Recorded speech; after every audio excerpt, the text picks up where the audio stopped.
Hello everyone, देखिए हम लोग डिस्कस करने वाले हैं कंप्यूटर। तो ये कंप्लीट यहाँ पर आपका कंप्यूटर होने वाला है। अगर आप एमसीआरई के किसी भी एग्जाम में बैठने वाले हो और नॉन टेक्निकल के लिए कंटेंट ढूंढ रहे हो तो ये बेस्ट आपके लिए क्लास होने वाली है। इसमें कंप्लीट हम लोग कंप्यूटर का रिवीजन करने वाले हैं।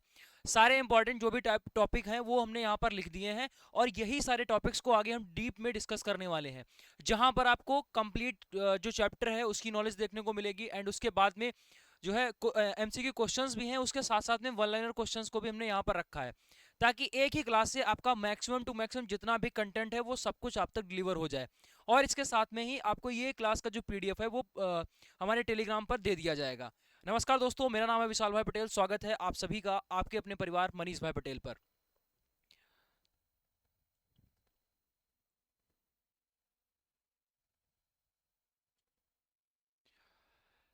देखिए, क्लास स्टार्ट करने से पहले हम आपको यहाँ पर बता दे रहे हैं कि कौन कौन टॉपिक जो है वो हम लोग यहाँ पर डिस्कस करने वाले हैं।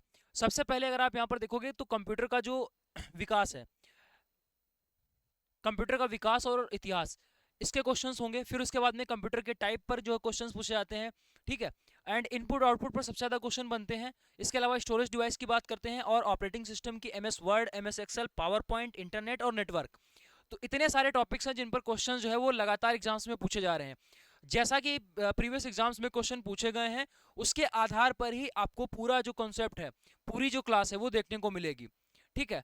तो टाइम ना वेस्ट करते हुए स्टार्ट करेंगे अपने पहले क्वेश्चन से। देखिए, पहला क्वेश्चन यहाँ पर क्या दे रखा है, एनालिटिकल इंजन का आविष्कार किसने किया था। एनालिटिकल इंजन का आविष्कार जो है वो किसने किया था, ये आपका इतिहास से प्रश्न है। और बहुत आराम से इसको हम क्वेश्चन को करने के बाद में सारे कॉन्सेप्ट सीखेंगे। और ये जो क्लास है आपकी पूरी कंटेंट वाली क्लास है, जिसको आपको 2 से 3 बार देखना है। क्लास को 2x पर देख लीजिए, चाहे आप इसको 2x से ज़्यादा पर कर लीजिए। इसके बाद में आपको पीडीएफ प्रोवाइड किया जाएगा एंड देन आप उस पीडीएफ से कंप्लीट रिवीजन कर लीजिए। जब आप एग्जाम में बैठोगे तो इसी पीडीएफ से, इसी क्लास से आपको सारे के सारे क्वेश्चंस देखने को मिल जाएंगे जो भी कंप्यूटर के होंगे, क्योंकि जो भी कंटेंट कंप्यूटर में इंपॉर्टेंट हो सकता है वो सब कुछ आपको इसी क्लास में देखने को मिल जाएगा। इसके अलावा बहुत ज़्यादा मैसेज आ रहे हैं बच्चों के कि भाई इंग्लिश के लिए भी एक मैराथन करवा दो। तो आपको बता दें, इंग्लिश के लिए जो बेस्ट एमसीक्यूज की पीडीएफ है, ठीक है, बेस्ट एमसीक्यू की जो पीडीएफ है वो आपको प्रोवाइड कर दी गई है, ठीक है। तो ये एमसीक्यू की जो पीडीएफ है वो आपको टेलीग्राम पर मिल जाएगी। जाकर तुरंत डाउनलोड कर लो, पूरा कंप्लीट जो इंग्लिश है वो आपका यहाँ से कवर हो जाएगा। जैसा कि देखो, हमने आपको बताया था कि आपका जो एग्जाम है 25 तारीख को, ठीक है, उस एग्जाम से पहले 4 क्लासें आपकी आएंगी, जिनमें से सबसे पहले जीएस की क्लास है और कंप्यूटर, ठीक है। तो ये पहली जीएस की क्लास जो है वो ऑलरेडी आपकी आ चुकी है। आज ये कंप्यूटर की क्लास है। देन उसके बाद में हम लोग डिस्कस करने वाले हैं मैथ, ठीक है। तो ये ऐसी क्लास होगी जिसमें हम सारे चैप्टर्स के सारे टॉपिक्स के सब कुछ इंपॉर्टेंट वाला है वो डिस्कस करने वाले हैं, ठीक है। जीएस की बहुत ही शानदार क्लास हो गई है। अगर आपने अभी तक नहीं देखी, फटाफट उसको देख लो। जीएस के जितने इंपॉर्टेंट टॉपिक हैं, 17-18 टॉपिक्स जो हैं इंपॉर्टेंट वाले, वो सारे के सारे हमने डिस्कस करे हैं और उसका पीडीएफ भी आपको प्रोवाइड किया है। तो फटाफट आप उसको देख लेना। एंड देन उसके बाद में सबसे लास्ट में जो है वो रीजनिंग की क्लास आएगी। तो ये क्लासेस जो है वो अपने आप में पूरा का पूरा जो सिलेबस है उसको कवर करने वाली हैं, ठीक है। चलिए स्टार्ट करेंगे भाई यहाँ पर इस क्वेश्चन के आंसर से। और कंप्यूटर उसके इंग्लिश के लिए जो पीडीएफ है वो आपको हमारे टेलीग्राम पर मिल जाएगी, ठीक है। तो आप इंग्लिश के लिए मत परेशान होना, और इसका भी पीडीएफ आपको हमारे टेलीग्राम पर ही मिलेगा। डिस्क्रिप्शन बॉक्स में टेलीग्राम का लिंक है, फटाफट से आप उस वहां से डाउनलोड कर लेना, ठीक है। तो यहाँ पर एनालिटिकल इंजन की बात करते हैं तो इसका जो आविष्कारक थे वो कौन थे, चार्ल्स बेबेज। इन्हीं को जो है बोला जाता है कंप्यूटर का पिता। चार्ल्स बेबेज को ही कंप्यूटर का पिता बोला जाता है। अब देखिए, यहाँ पर कंप्यूटर से रिलेटेड इतिहास के जो भी प्रश्न बनते हैं वो सारे के सारे आपको यहाँ पर दिख जाएंगे, ठीक है। चलिए देखते हैं। सबसे पहले यहाँ पर अबेकस की बात करते हैं। अबेकस की बात करते हैं तो ये पहला मैकेनिकल जो है उपकरण था। पूछा जाता है क्वेश्चन कि पहला मैकेनिकल जो है उपकरण कौन था, वो हमारा अबेकस, ठीक है। तो ये अबेकस हो जाएगा। ध्यान रखना, इसका उपयोग सिर्फ जोड़ने और घटाने के लिए किया जाता था। तो पहला मैकेनिकल जो उपकरण था जो इसका उपयोग जोड़ने और घटाने के लिए किया जाता था वो था अबेकस, ठीक है। यहाँ पर सन आपको नहीं ध्यान रखना है, लेकिन हाँ, दूसरी चीज ये ध्यान रखनी है। फिर उसके बाद में गुणा और भाग करने के लिए, देखिए जोड़ने घटाने के लिए तो अबेकस का यूज किया गया, लेकिन गुणा और भाग करने के लिए यहाँ पर नेपियर बोन्स का जो है वो उपयोग किया गया, ठीक है। जॉन नेपियर ने इसकी खोज करी थी। और यहाँ पर जो है गुणा करने के लिए और भाग करने के लिए सबसे पहले बेसिक चीज जोड़ घटाना ही होती है, उसके लिए अबेकस था। गुणा करने के लिए और भाग करने के लिए यहाँ पर जॉन नेपियर द्वारा नेपियर बोन्स की खोज करी गई, इससे होता था, ठीक है। उसके बाद आगे बात करते हैं मोस्ट इंपॉर्टेंट पास्कलाइन। तो पास्कलाइन जैसा कि नाम से ही आपको पता चल रहा है पास्कल, तो ब्लेज पास्कल ने इसकी खोज करी थी, ब्लेज पास्कल ने। तो यहाँ पर आता है पहला मैकेनिकल कैलकुलेटर। मैकेनिकल कैलकुलेटर की जब बात होगी, ठीक है, ध्यान रखना, कैलकुलेटर की जब बात होगी मैकेनिकल, तो वहां पर जो है किसका नाम आएगा, ब्लेज पास्कल का। और इनकी जो मशीन का नाम था वो था पास्कलाइन, पास्कलाइन मशीन था। इसमें गियर वगैरह पर ये बेस्ड थी, ठीक है। आगे बात करते हैं यहाँ पर चार्ल्स बेबेज की। तो डिफरेंस इंजन की खोज किसने की थी, चार्ल्स बेबेज। भाप से चलने वाली एक स्वचालित मशीन थी, ठीक है। तो डिफरेंस इंजन की जब खोज की बात होगी तो यहाँ पर चार्ल्स बेबेज का नाम आएगा। आगे बात करते हैं यहाँ पर चार्ल्स बेबेज की एक और खोज है, और ये है ये है एनालिटिकल इंजन। आधुनिक कंप्यूटर का पहला डिजाइन, मॉडर्न कंप्यूटर का पहला डिजाइन। सिर्फ आपसे ये पूछा जाएगा कि एनालिटिकल इंजन का जो आविष्कारक है, एनालिटिकल इंजन का आविष्कार किसने किया था, या फिर ऐसे बोले यहाँ पर ऐसे पूछा जाएगा कि पास्कलाइन का आविष्कार किसने किया था, तो सीधा हम बोलेंगे ब्लेज पास्कल। एनालिटिकल इंजन बोला जाएगा तो फिर हम बोलेंगे कि भाई ये चार्ल्स बेबेज हो गए। डिफरेंस इंजन की बात करेंगे तब भी हमारा चार्ल्स बेबेज ही नाम आएगा। आगे बात करते हैं यहाँ पर, अगला जो इंपॉर्टेंट नाम है वो है टेबुलर मशीन, ठीक है। आगे बात करते हैं यहाँ पर टेबलेटिंग मशीन, ठीक है। टेबुलर मशीन भी जिसको बोल दिया जाता है टेबलेटिंग मशीन, इसके कौन थे, हरमन होरलिथ, हरमन होरलिथ, ठीक है। तो इसमें जो है क्वेश्चन पूछा जाता है कि किस पर आधारित थी, तो ये पंच कार्ड पर आधारित थी, ठीक है। पंच कार्ड पर आधारित थी कौन सी मशीन, टेबलेटिंग मशीन, यानी जिसके खोजकर्ता जो थे वो हरमन होरलिथ थे। सारे के सारे जो है वो इंपॉर्टेंट है, ध्यान रखना। और यहाँ पर ये चाइना मेसोपोटामिया, ये भी आपको ध्यान रखना है। जो यहाँ पर सबसे ज्यादा इंपॉर्टेंट चीज थी अबेकस, जो जिसको सभी लोगों ने देखा है किस तरीके का होता है, जोड़ने घटाने के लिए इसका उपयोग किया गया, ठीक है। कहाँ से आया, चाइना से आया। दूसरी चीज गुणा करने के लिए और भाग करने के लिए नेपियर बोन्स आया, वो उसकी खोज किसने की थी, जॉन नेपियर में। उसके बाद में पास्कलाइन आया जिसकी खोज किसने की थी, ब्लेज पास्कल ने। डिफरेंस इंजन आया एंड एनालिटिकल इंजन आया, दोनों की खोज किसने की थी, चार्ल्स बेबेज ने, इन्हीं को जो है वो कंप्यूटर का पिता भी बोला जाता है, ठीक है। एंड उसके बाद में हरमन होरलिथ की ये पंच कार्ड वाली मशीन। तो इतना आपको ध्यान रखना है, ठीक है। इसके बाद आगे कुछ क्वेश्चंस की बात कर लेते हैं, जैसे who is the known as the father of computer. तो कंप्यूटर का जनक कौन हो जाएगा, चार्ल्स बेबेज। बार बार हमने आपको बताया, एनालिटिकल इंजन और डिफरेंस इंजन की खोज इन्होंने की। आगे बात करते हैं यहाँ पर, what is the brain of computer system. Computer system का जो ब्रेन है वो किसको बोला जाता है, तो ये सीपीयू को बोला जाता है। और सीपीयू का जो फुल फॉर्म है वो क्या है, central processing unit. One of the most important question of computer, ठीक है। बार बार ये चीजें पूछी जाती हैं कि भाई सीपीयू, इसके तीन भाग होते हैं, control unit, memory unit, ALU. CPU के तीन भाग हैं, कंट्रोल यूनिट, मेमोरी यूनिट और एएलयू, ठीक है। एएलयू का फुल फॉर्म क्या है, आप लोग नीचे कमेंट करके बताइए। चैनल पर पहली बार आओ, सब्सक्राइब कर लेना। और एग्जाम में जाने से पहले ये चारों क्लासेस का जो कंप्लीट निचोड़ है उसको जरूर से आप देख लेना, चाहे पीडीएफ से पढ़ लेना, चाहे आप जो है वीडियो से पढ़िए, लेकिन ये कंटेंट देखकर ही आप एग्जाम में बैठिएगा। अगला दे रखा है, the physical component of the computer are called. The physical, जब भी फिजिकल कंपोनेंट की बात होगी, फिजिकल कंपोनेंट की बात होगी तो वो हार्डवेयर होता है। हार्डवेयर का मतलब बेसिकली सीधा सीधा ये हो सकता है, जिन भी पार्ट्स को आप छू सकते हो वो हार्डवेयर होंगे। फिजिकल कंपोनेंट की जब भी बात होगी तो वो हार्डवेयर होता है। अच्छा, जिनको आप छू नहीं सकते हो, जैसे इसके अंदर जो सॉफ्टवेयर पड़ा हुआ है, जिसके अंदर कोई भी प्रोग्राम पड़ा हुआ है, जैसे यहाँ पर ये नोट्स एप्लीकेशन है जिस पर ये सारी पीपीटीज बन रही है, एमएस वर्ड होता है, या फिर कोई आप गेम खेल रहे होते हो, या फिर आप कोई जो है मूवीज देख रहे हो, कुछ भी, तो वो चीज को आप टच नहीं कर सकते हो, यानी वो एक प्रोग्राम का भाग है, वो एक स्टोरेज है, ठीक है। कई प्रोग्राम हो सकता है, या एक स्टोरेज हो सकता है, या फिर वीडियो है, ये सारी चीजें, ठीक है, एप्लीकेशन है, तो उसको आप टच नहीं कर सकते हो, छू नहीं सकते हो, दैट इज कॉल्ड सॉफ्टवेयर, ठीक है।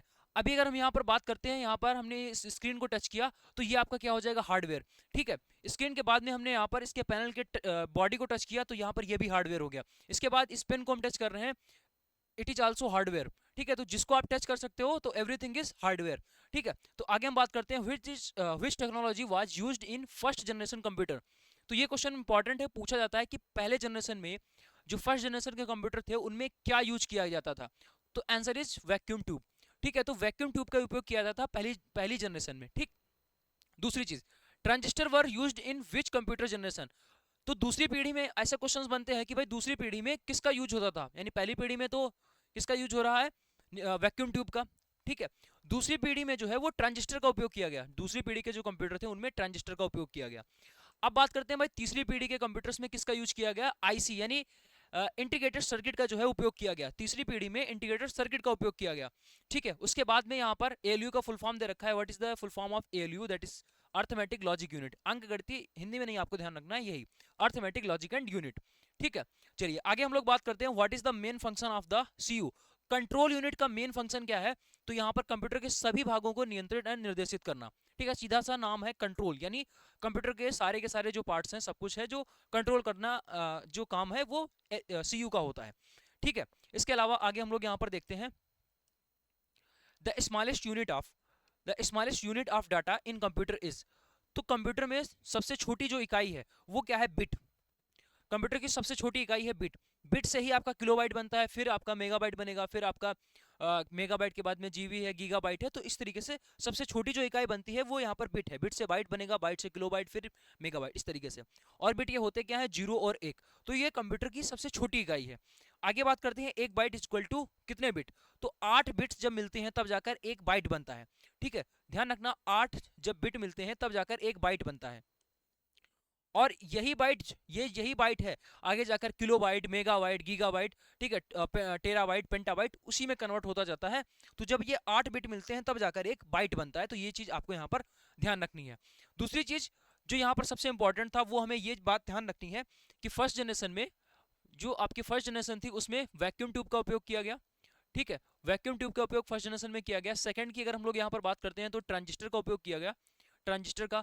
थर्ड जनरेशन में, क्योंकि क्वेश्चन पूछा जाएगा, थर्ड जनरेशन में आईसी का उपयोग किया गया। ठीक है, उसके बाद में फोर्थ जनरेशन की बात करते हैं तो माइक्रो प्रोसेसर का यूज किया गया। ठीक है, फोर्थ जनरेशन में माइक्रो प्रोसेसर का यूज किया गया। अभी जो है वो फिलहाल फिफ्थ जनरेशन चल रही है जिसमें एआई वगैरह का यूज हो रहा है। ठीक है, तो मेनली जो क्वेश्चन आपके बनते हैं वो 4 जनरेशन से बनते हैं कि कंप्यूटर की जो 4 जनरेशन है तो इनमें अलग अलग किस किस चीज का उपयोग हुआ है। ठीक है, मोस्ट इंपॉर्टेंट स्लाइड है, इसको आपको ध्यान रखना है और एक तरीके से इसको रट लेना है। चलिए आगे बढ़ने से पहले आपको बता दें कि अगर आप लैब टेक्नीशियन के किसी भी एग्जाम के लिए प्रिपरेशन कर रहे हो, ठीक है, तो आपके लिए बेस्ट बैच होने वाला है ये लैब टेक्नीशियन का सिलेक्शन बैच।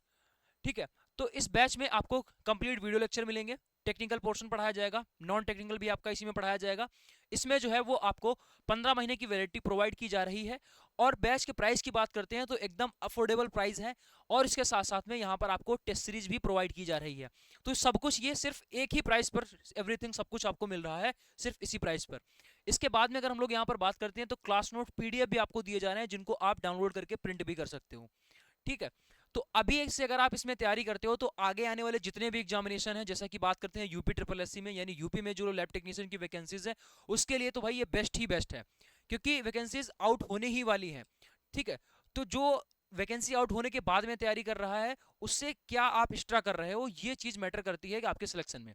तो आपको अभी से, आज से इसमें ज्वाइन हो जाना है और अपनी तैयारी को तुरंत ही स्टार्ट कर देना है। ठीक है, जहां पर आपको कंप्लीट पूरा बैच करवा दिया जाएगा, उसकी आप टेंशन मत लेना। अगर आपको सिर्फ नॉन टेक्निकल का ही बैच चाहिए तो फिर आपको हमारा ये नॉन टेक्निकल का ही बैच मिल जाएगा। अच्छा, इस बैच में जुड़ना कैसे है? तो आपको प्ले स्टोर पे जाना है, एजुकेशन मसाला एप्लीकेशन को डाउनलोड करना है। ठीक है, तो प्ले स्टोर पे जाओगे, जब आप एजुकेशन मसाला एप्लीकेशन को डाउनलोड करोगे, ठीक है, और वहां से आपको ये बैच दिख जाएगा। कोई भी आपका डाउट होता है तो आपके लिए नंबर प्रोवाइड किया गया है, इस नंबर पर आप कॉल मैसेज कर सकते हो। बैच लेने में कोई प्रॉब्लम है तो सारी जो प्रॉब्लम है वो आपकी दूर हो जाएगी। सिर्फ आपको नॉन टेक्निकल बैच चाहिए तो आप हमारे नॉन टेक्निकल बैच में भी आ सकते हो, बहुत ही अफोर्डेबल प्राइस पर। आपको सारे सब्जेक्ट कवर करवाए जाएंगे, जीएस हो गया, कंप्यूटर हो गया, मैथ्स हो गया, रीजनिंग हो गया। ठीक है, पैरामेडिकल का स्पेशल कंटेंट जो है वो नॉन टेक्निकल आपको इसी बैच में देखने को मिलेगा।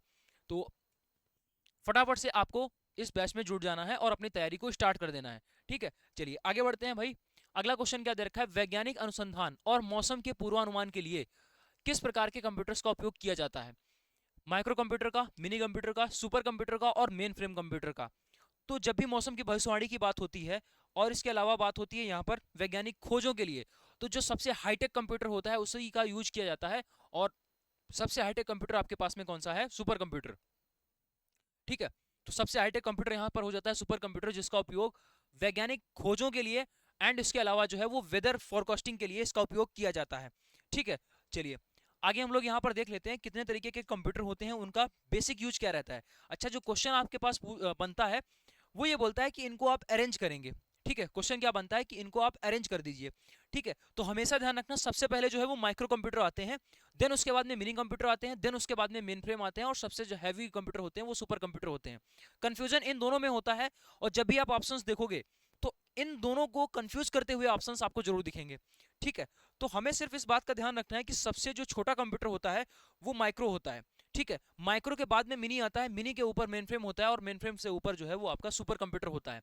चलिए एक बार सबको देख लेते हैं। सुपर कंप्यूटर जैसा कि हमने बताया कि सबसे बड़े होते हैं आकार में और अत्यधिक तेज होते हैं और सबसे कॉस्टली भी होते हैं। ठीक है, अब सीधी सी बात है कि अगर ये इतने कॉस्टली हैं, सबसे बड़े हैं और सबसे फास्ट हैं, तो इनसे कुछ अलग ही लेवल की चीजें यहाँ पर की जा रही होंगी, जैसे वैज्ञानिक शोध हो गया, ठीक है, और मौसम का अनुमान लगाना या अंतरिक्ष विज्ञान के लिए इसका उपयोग करेंगे। मेन फ्रेम कंप्यूटर की बात करते हैं तो ये भी काफी बड़ा होता है जब अत्यधिक डेटा स्टोरेज के लिए इसका उपयोग किया जाता है, जैसे कि बड़े संगठनों में बल्क डेटा प्रोसेसिंग के लिए, जैसे बैंकिंग में, रेलवे में और आपका सेंसस यानी जनगणना में। तो ये बहुत बड़ा डेटा होता है जिसको प्रोसेस करने के लिए यहाँ पर मेन फ्रेम कंप्यूटर की आवश्यकता होती है। एक बार क्वेश्चन पूछा गया था कि भाई बैंकिंग में सेंसस के लिए, सेंसस जैसे बड़े काम के लिए, ठीक है, सेंसस जैसे बड़े काम के लिए किस कंप्यूटर का उपयोग किया जाता है? तो मोस्टली जो है वो यहाँ पर सुपर कंप्यूटर लोगों ने प्रेफर किया था, बट वो गलत है। आपको ध्यान रखना है जब ऐसे कुछ बड़े काम होंगे, ठीक है, बड़ी ऑर्गेनाइजेशन जो यूज करेंगी, तो वहां पर किसका यूज होगा? आपका मेन फ्रेम कंप्यूटर का यूज होगा। ठीक है, आगे हम लोग यहाँ पर बात करते हैं मिनी कंप्यूटर की। तो ये मीडियम आकार के हैं, ठीक है, इनका उपयोग जो है वो मल्टी यूजर सिस्टम, छोटे और मध्यमिक कंपनियों में सर्वर के रूप में किया जाता है। ठीक है, तो जो यहाँ पर छोटी मोटी कंपनी की ब्रांच वगैरह खुली हैं, तो उनमें जो है आपको इस कंप्यूटर का यूज देखने को मिल जाएगा, जहाँ पर ऑफिस में लोग बैठ के काम कर रहे हैं इस तरीके से। आगे बात करते हैं यहाँ पर माइक्रो कंप्यूटर की। तो ये सबसे छोटा व्यक्तिगत उपयोग के लिए होता है। ठीक है, ये जो है वो एक तरीके से पर्सनल यूज के लिए होता है। तो यहाँ पर जो माइक्रो कंप्यूटर होता है बेसिकली इसी को बोला जाता है पीसी। ठीक है, तो जो आपका लैपटॉप होता है, जो पीसी हो गया, ठीक है, लैपटॉप हो गया, पीसी हो गया, तो ये सारे जो अप्लायंसेस हैं ये आपके माइक्रो कंप्यूटर में आते हैं। ठीक है, पूछा गया है क्वेश्चन कि लैपटॉप जो है वो आपका किस प्रकार का कंप्यूटर है? तो लैपटॉप हो गया चाहे पीसी हो गया, ये जो है आपके माइक्रो कंप्यूटर हैं। इनका सीक्वेंस ध्यान रखना। और सबसे बड़ी चीज कि ये बड़ा डेटा जब भी प्रोसेस करना होगा तो हम वहां पर मेन फ्रेम, ठीक है, और जो सबसे बेसिक चीज है जो लैपटॉप है जो हम लोग यूज करते हैं, तो वहां पर ये माइक्रो कंप्यूटर का यूज होता है। दैट्स इट, बस इस स्लाइड में आपको इतना ही याद करना था। चलिए आगे बात करते हैं। अगला मोस्ट इंपॉर्टेंट क्वेश्चन है, प्रतियोगी परीक्षाओं में ओएमआर शीट को चेक करने के लिए, ओएमआर शीट को चेक करने के लिए इनपुट डिवाइस, किस इनपुट डिवाइस का उपयोग किया जाता है? ओएमआर शीट को चेक करना है तो किससे चेक होती है? ठीक है, अब ऑफलाइन जितने भी पेपर होते हैं उन सारे पेपर्स में डेटा बहुत ही ज़्यादा होता है। ठीक है, तो उसको मैनुअली चेक करना तो इम्पॉसिबल है और गलत भी हो सकते हैं। और प्रतियोगी परीक्षा जैसी चीज़ों में मैनुअली चेक भी नहीं करा जा सकता है। ठीक है, गलती होने के चांसेस ज़्यादा रहते हैं, बट कंप्यूटर से गलती यहाँ पर नहीं होती है। यूज इसमें किसका किया जाता है? ये ऑप्टिकल मार्क रीडर का उपयोग किया जाता है, यानी ओएमआर, ऑप्टिकल मार्क रीडर। ठीक है, तो ये ओएमआर रीडर होता है, इसी का उपयोग किया जाता है। ठीक, चलिए आगे बढ़ते हैं। यहाँ पर इंपॉर्टेंट जो इनपुट डिवाइसेस हैं उनको एक बार देख लीजिएगा, इनपुट डिवाइसेस कौन कौन सी हैं। सबसे पहले बात करते हैं इनपुट डिवाइसेस, वो डिवाइसेस होती हैं जिनको हम कुछ ना कुछ इनपुट देते हैं। ठीक है, वो हमारे लिए काम नहीं करती हैं, वो कंप्यूटर के लिए काम करती हैं। बेसिकली जो इनपुट डिवाइसेस होती हैं वो किसी यूजर के लिए काम नहीं करती हैं। इनपुट डिवाइस से किसी यूजर का कोई फायदा नहीं होता है। कीबोर्ड से आपको कुछ भी देखने को नहीं मिलता है, कीबोर्ड से आपको कुछ नहीं मिलता है। ठीक है, ऐसी बात करते हैं यहाँ पर माउस से। माउस से आपको कुछ नहीं मिलेगा, बट माउस से जो है इंस्ट्रक्शन जाएगा कंप्यूटर के अंदर। यानी ऐसी डिवाइसेस जो कंप्यूटर के लिए डेटा प्रोवाइड करती हैं, वो सारी की सारी इनपुट डिवाइस हो जाती हैं। और ऐसी डिवाइसेस जो यूजर को डेटा प्रोवाइड करती हैं, भाई यूजर को कुछ ना कुछ मिलता है। जैसे कि बात करते हैं यहाँ पर मॉनिटर की, तो ये मॉनिटर से हमें क्या मिल रहा है? हमें यहाँ पर स्क्रीन देखने को मिल रही है, विजुअल्स देखने को मिल रहे हैं, वीडियोस देख रहे हैं, मूवीज देख रहे हैं। तो ये जो स्क्रीन हो गई ये आउटपुट डिवाइस का काम करेगी, क्योंकि ये यूजर के लिए फायदेमंद है, यूजर को यहाँ पर कुछ ना कुछ दे रही है। ठीक है, यहीं पर बात करते हैं कीबोर्ड की। तो कीबोर्ड में हम बटन प्रेस करते हैं तो कीबोर्ड जो है वो डेटा को कंप्यूटर तक भेजता है, तो इनपुट डिवाइस हो गई। इसके अलावा हम लोग बात करते हैं माउस की। तो माउस भी इंस्ट्रक्शंस को जो है वो कंप्यूटर तक पहुंचाता है, यानी वो कंप्यूटर के लिए काम कर रहा है, ना कि मेरे लिए। ठीक है, तो इस तरीके से हम बोल सकते हैं ये इनपुट डिवाइस हो गई। आगे हम बात करते हैं यहाँ पर स्कैनर की। तो स्कैनर से भी हमें कुछ नहीं मिलता है। स्कैनर में क्या है कि कोई भी आर्टिकल आपने रखा तो वो स्कैन करके कॉपी कंप्यूटर में जाती है, तो ये भी आपका इनपुट हो गया। लेकिन यहीं पर आप समझ लो स्कैनर इनपुट डिवाइस हो गया, लेकिन जो आपका प्रिंटर है, जो प्लॉटर है, वो सारे के सारे आउटपुट डिवाइसेस हैं, क्योंकि प्रिंटर से जो मिल रहा है कंटेंट, जो भी आपको मिल रहा है, जो भी आपने प्रिंट किया है, वो यूजर को मिल रहा है, यानी हमें मिल रहा है। इस वजह से ये हमारा आउटपुट हो जाएगा। जबकि स्कैनर की बात करें तो स्कैनर से आउटपुट कंप्यूटर के अंदर जा रहा है। आउटपुट नहीं, आप सीधा ऐसे बोलो कि जो भी आप कंटेंट उस स्कैनर में रख रहे हो, कोई भी पेज या कोई भी फोटो या कोई भी डॉक्यूमेंट्स, तो वो डॉक्यूमेंट्स कंप्यूटर तक पहुंच रहा है। दैट्स वाई जो है वो आपका इनपुट डिवाइस है। ठीक है, आगे हम लोग बात करते हैं यहाँ पर माइक्रोफोन की। ठीक है, माइक्रोफोन भी आपका इनपुट डिवाइस हो जाएगा। फिर उसके बाद में ये बार कोड रीडर है, इनपुट डिवाइस है। इसके बाद में ये आपका वेब कैम है, इनपुट डिवाइस है। जॉयस्टिक जो है इसका उपयोग गेम खेलने के लिए करते हैं। यूजर को इसमें कुछ भी फायदा नहीं होता है। ठीक है, इसके बाद ये आपका OMR हो गया, ये भी आपका इनपुट डिवाइस हो जाएगा। MICR जो है वो मैग्नेटिक इंक कैरेक्टर रिकॉग्निशन, ये दोनों आपको ध्यान रखना है। ऑप्टिकल मार्क रीडर होता है OMR, और MICR जो होता है वो मैग्नेटिक इंक कैरेक्टर रिकॉग्निशन होता है। ठीक है, इसका उपयोग जो है वो बैंकों में चेक को क्लेरिफाई करने के लिए किया जाता है, और इसका उपयोग जो है वो OMR शीट को चेक करने के लिए किया जाता है। ठीक है, इसके बाद ये लाइट पेन। ठीक है, तो लाइट पेन जो है वो आपका इस तरीके से, ये आपका जो है वो बेसिकली ये जो है वो टच पेन है, और यहाँ पर बात हो रही है लाइट पेन की। तो ये भी एक प्रकार का इनपुट डिवाइस ही है, ये हमारे लिए कोई काम नहीं कर रहा है, ये जो है वो कंप्यूटर को इंस्ट्रक्शन दे रहा है। अगर हमें इसको क्लिक करना है तो इसके थ्रू जो है वो कंप्यूटर को डेटा जा रहा है। ठीक है, चलिए अब यहाँ पर सभी के यूज देख लेते हैं। तो कीबोर्ड का सभी लोगों को पता है कि भाई कीबोर्ड के लिए क्या है, हम बटन को प्रेस करेंगे, जो भी कमांड देनी होगी उससे हम दे सकते हैं। माउस का उपयोग किस लिए होता है भाई? ये माउस एक पॉइंटिंग डिवाइस है, ये ध्यान रखना, पूछा जाता है क्वेश्चन कि एक पॉइंटिंग डिवाइस बताइए। तो माउस जो है वो एक पॉइंटिंग डिवाइस है। इसके अलावा अगर हम लोग यहाँ पर बात करते हैं लाइट पेन की, तो ये भी आपका एक पॉइंटिंग डिवाइस में ही आता है। अच्छा, माउस से जो है आप फाइल खोल सकते हो, सिलेक्ट कर सकते हो, ड्रैग एंड ड्रॉप कर सकते हो, यानी कोई भी कंटेंट को यहाँ से आपने क्लिक किया और क्लिक किया तो वो सिलेक्ट हो गया, उसके बाद में उसको ड्रैग कर सकते हो दूसरी साइड में। ठीक है, तो ये सारी चीजें इससे हो सकती हैं। स्कैनर की बात करते हैं, तो कोई भी क्वेश्चन पूछा जाता है कि कोई भी अगर आपके पास में हार्ड कॉपी है, कोई भी हार्ड कॉपी है, उसको अगर आपको सॉफ्ट कॉपी में कन्वर्ट करना है तो किसका उपयोग करोगे? किसका उपयोग करोगे? तो हमारे पास में ऑप्शन होगा स्कैनर का। हार्ड कॉपी का मतलब होता है जो ओरिजिनल डॉक्यूमेंट्स, जैसे कि हम बात करते हैं यहाँ पर। ठीक है, जैसे ये हमारे पास में कोई भी बुक है, ये कोई भी प्रिंट आउट है, तो ये आपका क्या हो जाएगा? ये आपका हो जाएगा हार्ड कॉपी। ठीक है, लेकिन अगर हम इसी की फोटो क्लिक कर दें, फोटो क्लिक करने के बाद में जो आपका ये फोन में पहुंच जाएगा, ये फोटो जब फोन में पहुंच जाएगी तो सेम ही कंटेंट है, सेम ही चीज है, बट वो फोन में पहुंच गई है, तो अब वो सॉफ्ट कॉपी बोला जाएगा। ठीक है, तो ये सॉफ्ट कॉपी हो गया, और ये आपके पास में हार्ड कॉपी। जैसे कि आपके पास में जैसे आधार कार्ड है, तो आधार कार्ड जो आपका जेब में वॉलेट में पड़ा हुआ है, वो आधार कार्ड आपका हार्ड कॉपी हो गया, क्योंकि वो आपके पास में है। ठीक है, बट आप जब फोन में दिखाते हो, ठीक है, फोन में जब आप उसको दिखा रहे हो, या ड्राइविंग लाइसेंस की बात करते हैं, तो हमेशा जो है वो हार्ड कॉपी की ही डिमांड होती है कि भाई हार्ड कॉपी दिखाइए, फोन में नहीं देखेंगे। तो जो फोन में होता है वो आपका सॉफ्ट कॉपी होता है। तो क्वेश्चन बनता है कि हार्ड कॉपी को सॉफ्ट कॉपी में कन्वर्ट करने के लिए किस डिवाइस का उपयोग करते हैं? तो बेसिकली जो है आपके ऑप्शन में होना चाहिए स्कैनर का उपयोग किया जाता है। ठीक है, स्कैन करके ये सॉफ्ट कॉपी में बदला जा सकता है। आगे यहाँ पर बात हो रही है माइक्रोफोन की। तो माइक्रोफोन का उपयोग जो है वो आपका वॉइस रिकॉर्डिंग में, ठीक है, और कॉल में, या फिर सर्च करने के लिए भी हम इसका उपयोग करते हैं। ठीक, चलिए बार कोड रीडर आपका सुपरमार्केट में और बिलिंग स्टोर काउंटर्स पर आप देखते होंगे। कोई भी प्रोडक्ट का उसका प्राइस कितना है, या फिर जो भी हमें डिटेल फिल करनी होती है उसमें, तो सीधा एक स्कैनर हर एक प्रोडक्ट पर लगा दिया जाता है। जब भी आप मॉल वगैरह में जाते हो, मॉल में जहाँ पर कोई भी सामान अगर आप खरीदते हो, तो सीधा वो क्या करता है, स्कैन करता है। ठीक है, उसको हर एक प्रोडक्ट का प्राइस नहीं पता होता है, लेकिन उस पर जो है वो बार कोड के थ्रू इस तरीके से ऐसे ऐसे लाइनें खींची होती हैं, तो इसमें डेटा पूरा फीड होता है। जैसे ही उस पर जो है लाइट बार कोड रीडर इस तरीके का होता है स्कैनर, जैसे ही वो इसको स्कैन करता है, तो ऑटोमेटिक जो प्राइस है, जो भी डिटेल इसमें फिल होगी, वो पूरी डिटेल कैप्चर करके कंप्यूटर तक डेटा जो है वो भेज देता है। ठीक है, तो ये भी एक प्रकार का आपके पास में क्या हो जाएगा, इनपुट डिवाइस हो जाएगा। वेब कैम सीधा आपको समझ में आ रहा है कि भाई वीडियो कॉलिंग के लिए इसका उपयोग करते हैं, और ऑनलाइन क्लासेस। तो वेब कैम जो है वो ओरिजिनल जो भी आपके पास में विजुअल्स हैं उसको कंप्यूटर तक पहुंचाता है। जो भी विजुअल्स हैं, कैमरा, वेब कैम बोलो या मोबाइल का कैमरा बोलो, कोई भी चीज, ठीक है, डिजिटल कैमरा है, मोबाइल का कैमरा है, तो और या फिर वेब कैम है, तो ये सारी चीजें जो है वो विजुअल्स को कंप्यूटर तक पहुंचाते हैं। That's why this is the input device. ठीक है, जॉयस्टिक का उपयोग गेम खेलने के लिए होता है। ठीक है, आगे ये सारी चीजें पर हम लोग डिस्कशन कर चुके हैं। आई होप ये बात क्लियर होगी। इनपुट और आउटपुट का कोई भी क्वेश्चन यहाँ से नहीं फंसना चाहिए। ठीक है, चलिए इनपुट का तो नहीं फंसेगा। आगे यहाँ पर एक और जैसे बात कर लेते हैं कि आपके पास में टच डिस्प्ले है। जैसे फोन में जो टच डिस्प्ले होती है, टच डिस्प्ले, ठीक है, एक नॉर्मल डिस्प्ले होती है, वो नॉर्मल डिस्प्ले आउटपुट डिवाइस होती है। लेकिन अगर टच डिस्प्ले है, तो टच डिस्प्ले जो है आपका इनपुट और आउटपुट दोनों डिवाइस हैं। इसको बोलेंगे इनपुट व आउटपुट दोनों। इनपुट डिवाइस कैसे? हम इस पर कुछ लिख रहे हैं या फिर हम कुछ क्लिक कर रहे हैं, तो ये हमारे सिग्नल्स लेता भी है, कंप्यूटर यहाँ से हमारा डेटा ले भी रहा है, इस स्क्रीन के थ्रू ले रहा है। ठीक है, उसके साथ साथ में यहाँ पर विजुअल्स प्रेजेंट भी कर रहा है, दैट्स वाई ये आउटपुट भी है। तो जब भी टच डिस्प्ले की बात होगी, तो यहाँ पर ये इनपुट डिवाइस भी होती है और आउटपुट डिवाइस भी होती है। विजुअल्स हमें दिख रहे हैं एंड हम इसको इंस्ट्रक्शन भी दे रहे हैं इस डिस्प्ले के ही थ्रू। ठीक है, तो ये दोनों तरीके से वर्क करता है। चलिए आगे यहाँ पर कुछ क्वेश्चंस देख लेते हैं क्या दे रखा है। Computer and the mouse are the example of which device. तो computer sorry keyboard and mouse तो ये आपका हो जाएगा इनपुट डिवाइस, बता चुके हैं पहले ही। Monitor and the printer are the example of which device.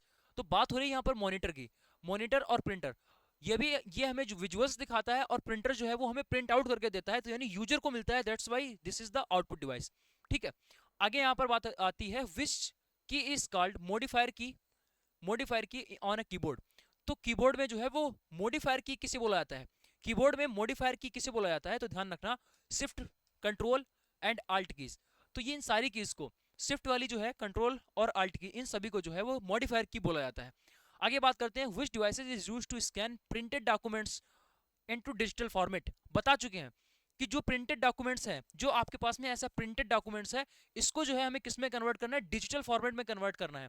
या फिर ऐसे बोल सकते हैं कि हार्ड कॉपी को सॉफ्ट कॉपी में बदलने के लिए किसका उपयोग करते हैं, दोनों लैंग्वेज ध्यान रखना, ये आपका हो जाएगा स्कैनर। ठीक है, आगे बात करते हैं नेक्स्ट क्वेश्चन की, दे रखा है what type of the printer is inkjet और लेजर प्रिंटर।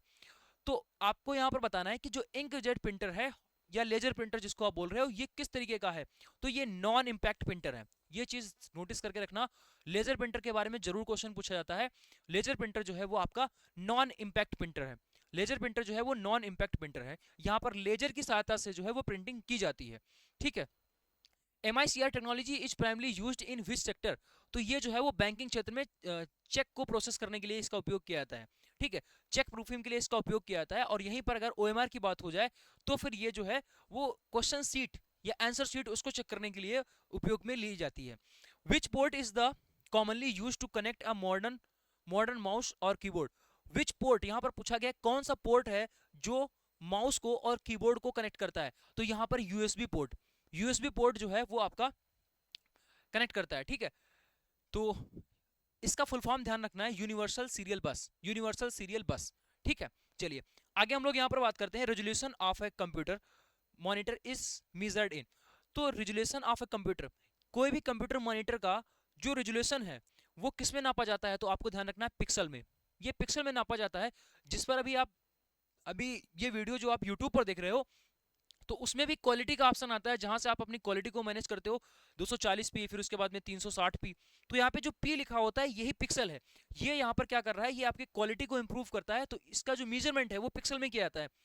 अगर आपको अच्छी क्वालिटी चाहिए तो 360 पे लगा देते हो, फिर उसके बाद में 480p यानी 480 पिक्सल हो जाता है, फिर उसके बाद में 720p होता है, फिर उसके बाद में 1080p होता है, एंड उसके बाद में अगर आपका मोबाइल अच्छा है तो इसके ऊपर भी हो जाता है, ये आपका 1440p। उसके बाद में जो है वो आपका सीधा 4K। ठीक है, तो इस तरीके से ये पिक्सल्स होते हैं। तो क्वेश्चंस इस पर भी आपका बन जाता है कि आपको बताना है कि कंप्यूटर के जो मॉनिटर है उसका रेजोल्यूशन किस में नापा जाता है, तो पिक्सल में नापा जाता है। एक दूसरी चीज आप ध्यान रखना, जब भी आप कोई मॉनिटर परचेज करते हो, मॉनिटर में जो भी लिखा होता है 35 इंच 43 इंच, देखो इस तरीके के मॉनिटर होते हैं आपका 43 इंच, ठीक है, 43 इंच हो गया, 75 इंच हो गया या 65 इंच हो गया। तो ये जो मेजरमेंट दे रखा होता है ये किस तरीके का होता है, एग्जाम में पूछा हुआ क्वेश्चन है कि ये जो मेजरमेंट दे रखा होता है ये किस तरीके का होता है। तो हमेशा ध्यान रखना भाई, मेजरमेंट क्या हो सकता है, इसकी लंबाई या इसकी चौड़ाई। भाई जैसे यहाँ पर ये पूरा बोर्ड है, तो ये जो लिखा हुआ है 65 इंच या 75 इंच या 43 इंच, ये सिर्फ मॉनिटर की बात नहीं हो रही, यहाँ पर टीवी की बात हो रही, वो भी एक तरीके का मॉनिटर है। तो जो इसमें लिखा होता है 45 इंच या 43 इंच, तो बेसिकली वो लंबाई की बात करता है या चौड़ाई की बात करता है।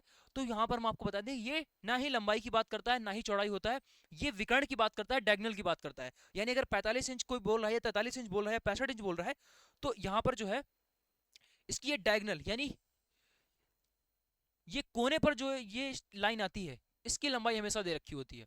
ये कोने पर जो लाइन आती है इसकी लंबाई यहाँ पर दे रखी होती है। मतलब ये डायगनली जो लंबाई होती है यही दे रखी होती है 43 इंच और आपका 75 इंच 65 इंच या जो भी होगा। ठीक है, तो ना ही लंबाई ना ही चौड़ाई, हम आंसर लगाएंगे डायगनली। ठीक है, क्या लगाएंगे, डायगनली। ठीक, चलिए आगे बढ़ते हैं अगले क्वेश्चन पर। अगला यहाँ पर क्वेश्चन दे रखा है which output device produce hard copies on the large paper sheet like blueprint. तो ये आपका हो जाएगा प्लॉटर। बेसिकली प्लॉटर का जो उपयोग है, यहाँ पर प्लॉटर का जो उपयोग होता है वो प्रिंट करने के लिए उपयोग किया जाता है, लेकिन जब भी बात होगी लार्ज पेपर शीट की बात होगी तो वहां पर हम लोग प्लॉटर का यूज करेंगे एज ए, ये आपका प्रिंटर ही होता है। ठीक है, next, what is the full form of OCR.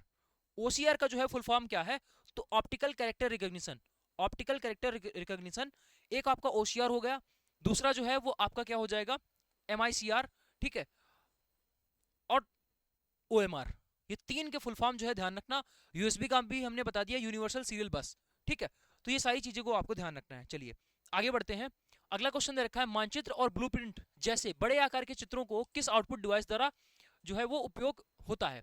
मतलब मानचित्र है, कोई बड़ा ब्लूप्रिंट है, तो जब भी बड़े प्रिंटर की बात होगी, यानी आपको बहुत बड़ा प्रिंट करना है, तो वहां पर अभी जस्ट हमने बताया कि हम सिर्फ और सिर्फ प्लाटर का उपयोग करेंगे, ठीक है। यहाँ पर ऑप्शंस में आपको प्रिंटर दे रखा होगा, तो प्रिंटर को आपको गलत कर देना है, ऊपर ही प्रिंटर दे रखा है। और जहां पर भी भाई प्रिंटिंग की बात हो रही होगी, which output device is used for large scale drawings like maps and blueprints, तो प्रिंटिंग की बात होगी तो हमारे दिमाग में सबसे पहले आएगा कि चलो प्रिंटर लगा देते हैं। लेकिन यहीं पर आपसे क्वेश्चन गलत हो जाएगा। नीचे भी आपको ध्यान देना है कि प्लाटर प्लाटर जो है अवेलेबल है जब हमें बड़ा कुछ प्रिंट करना होगा, लाइक ब्लूप्रिंट है, लाइक यहाँ पर मैप है, तो वहां पर हम लोग प्लाटर का उपयोग करेंगे, ठीक। चलिए आगे बढ़ते हैं। अगले यहाँ पर देख सकते हो आउटपुट डिवाइसेस जो है वो सारी की सारी लिखी हुई हैं। चलो आउटपुट डिवाइसेस यहाँ पर लिखी हुई हैं, उनके यूजेस भी हमने लिख दिया कि जो भी आप पढ़ेंगे डिटेल में पढ़ेंगे, अगर यहाँ से क्वेश्चंस बन रहा है तो गलत नहीं होना चाहिए, ठीक है। पीछे भी हम कंप्यूटर की क्लासेस करवा चुके हैं, यहाँ पर हमने 200 क्वेश्चंस, टॉप 200 क्वेश्चंस भी कंप्यूटर के कराए हैं। इसके अलावा जितने भी इनपुट डिवाइसेस हैं, सारी के सारी इनपुट डिवाइसेस विद फिगर भी हमने आपको पूरा अच्छी तरीके से बताया है। आउटपुट डिवाइसेस जितनी भी हैं सारी की सारी हमने विद फिगर बताया है कि ये ऐसी जॉयस्टिक होती है, ठीक है, और ऐसी ये इनपुट डिवाइस है, या ऐसा कीबोर्ड है, ऐसा माउस है, सब कुछ हमने डिटेल में बता रखा है।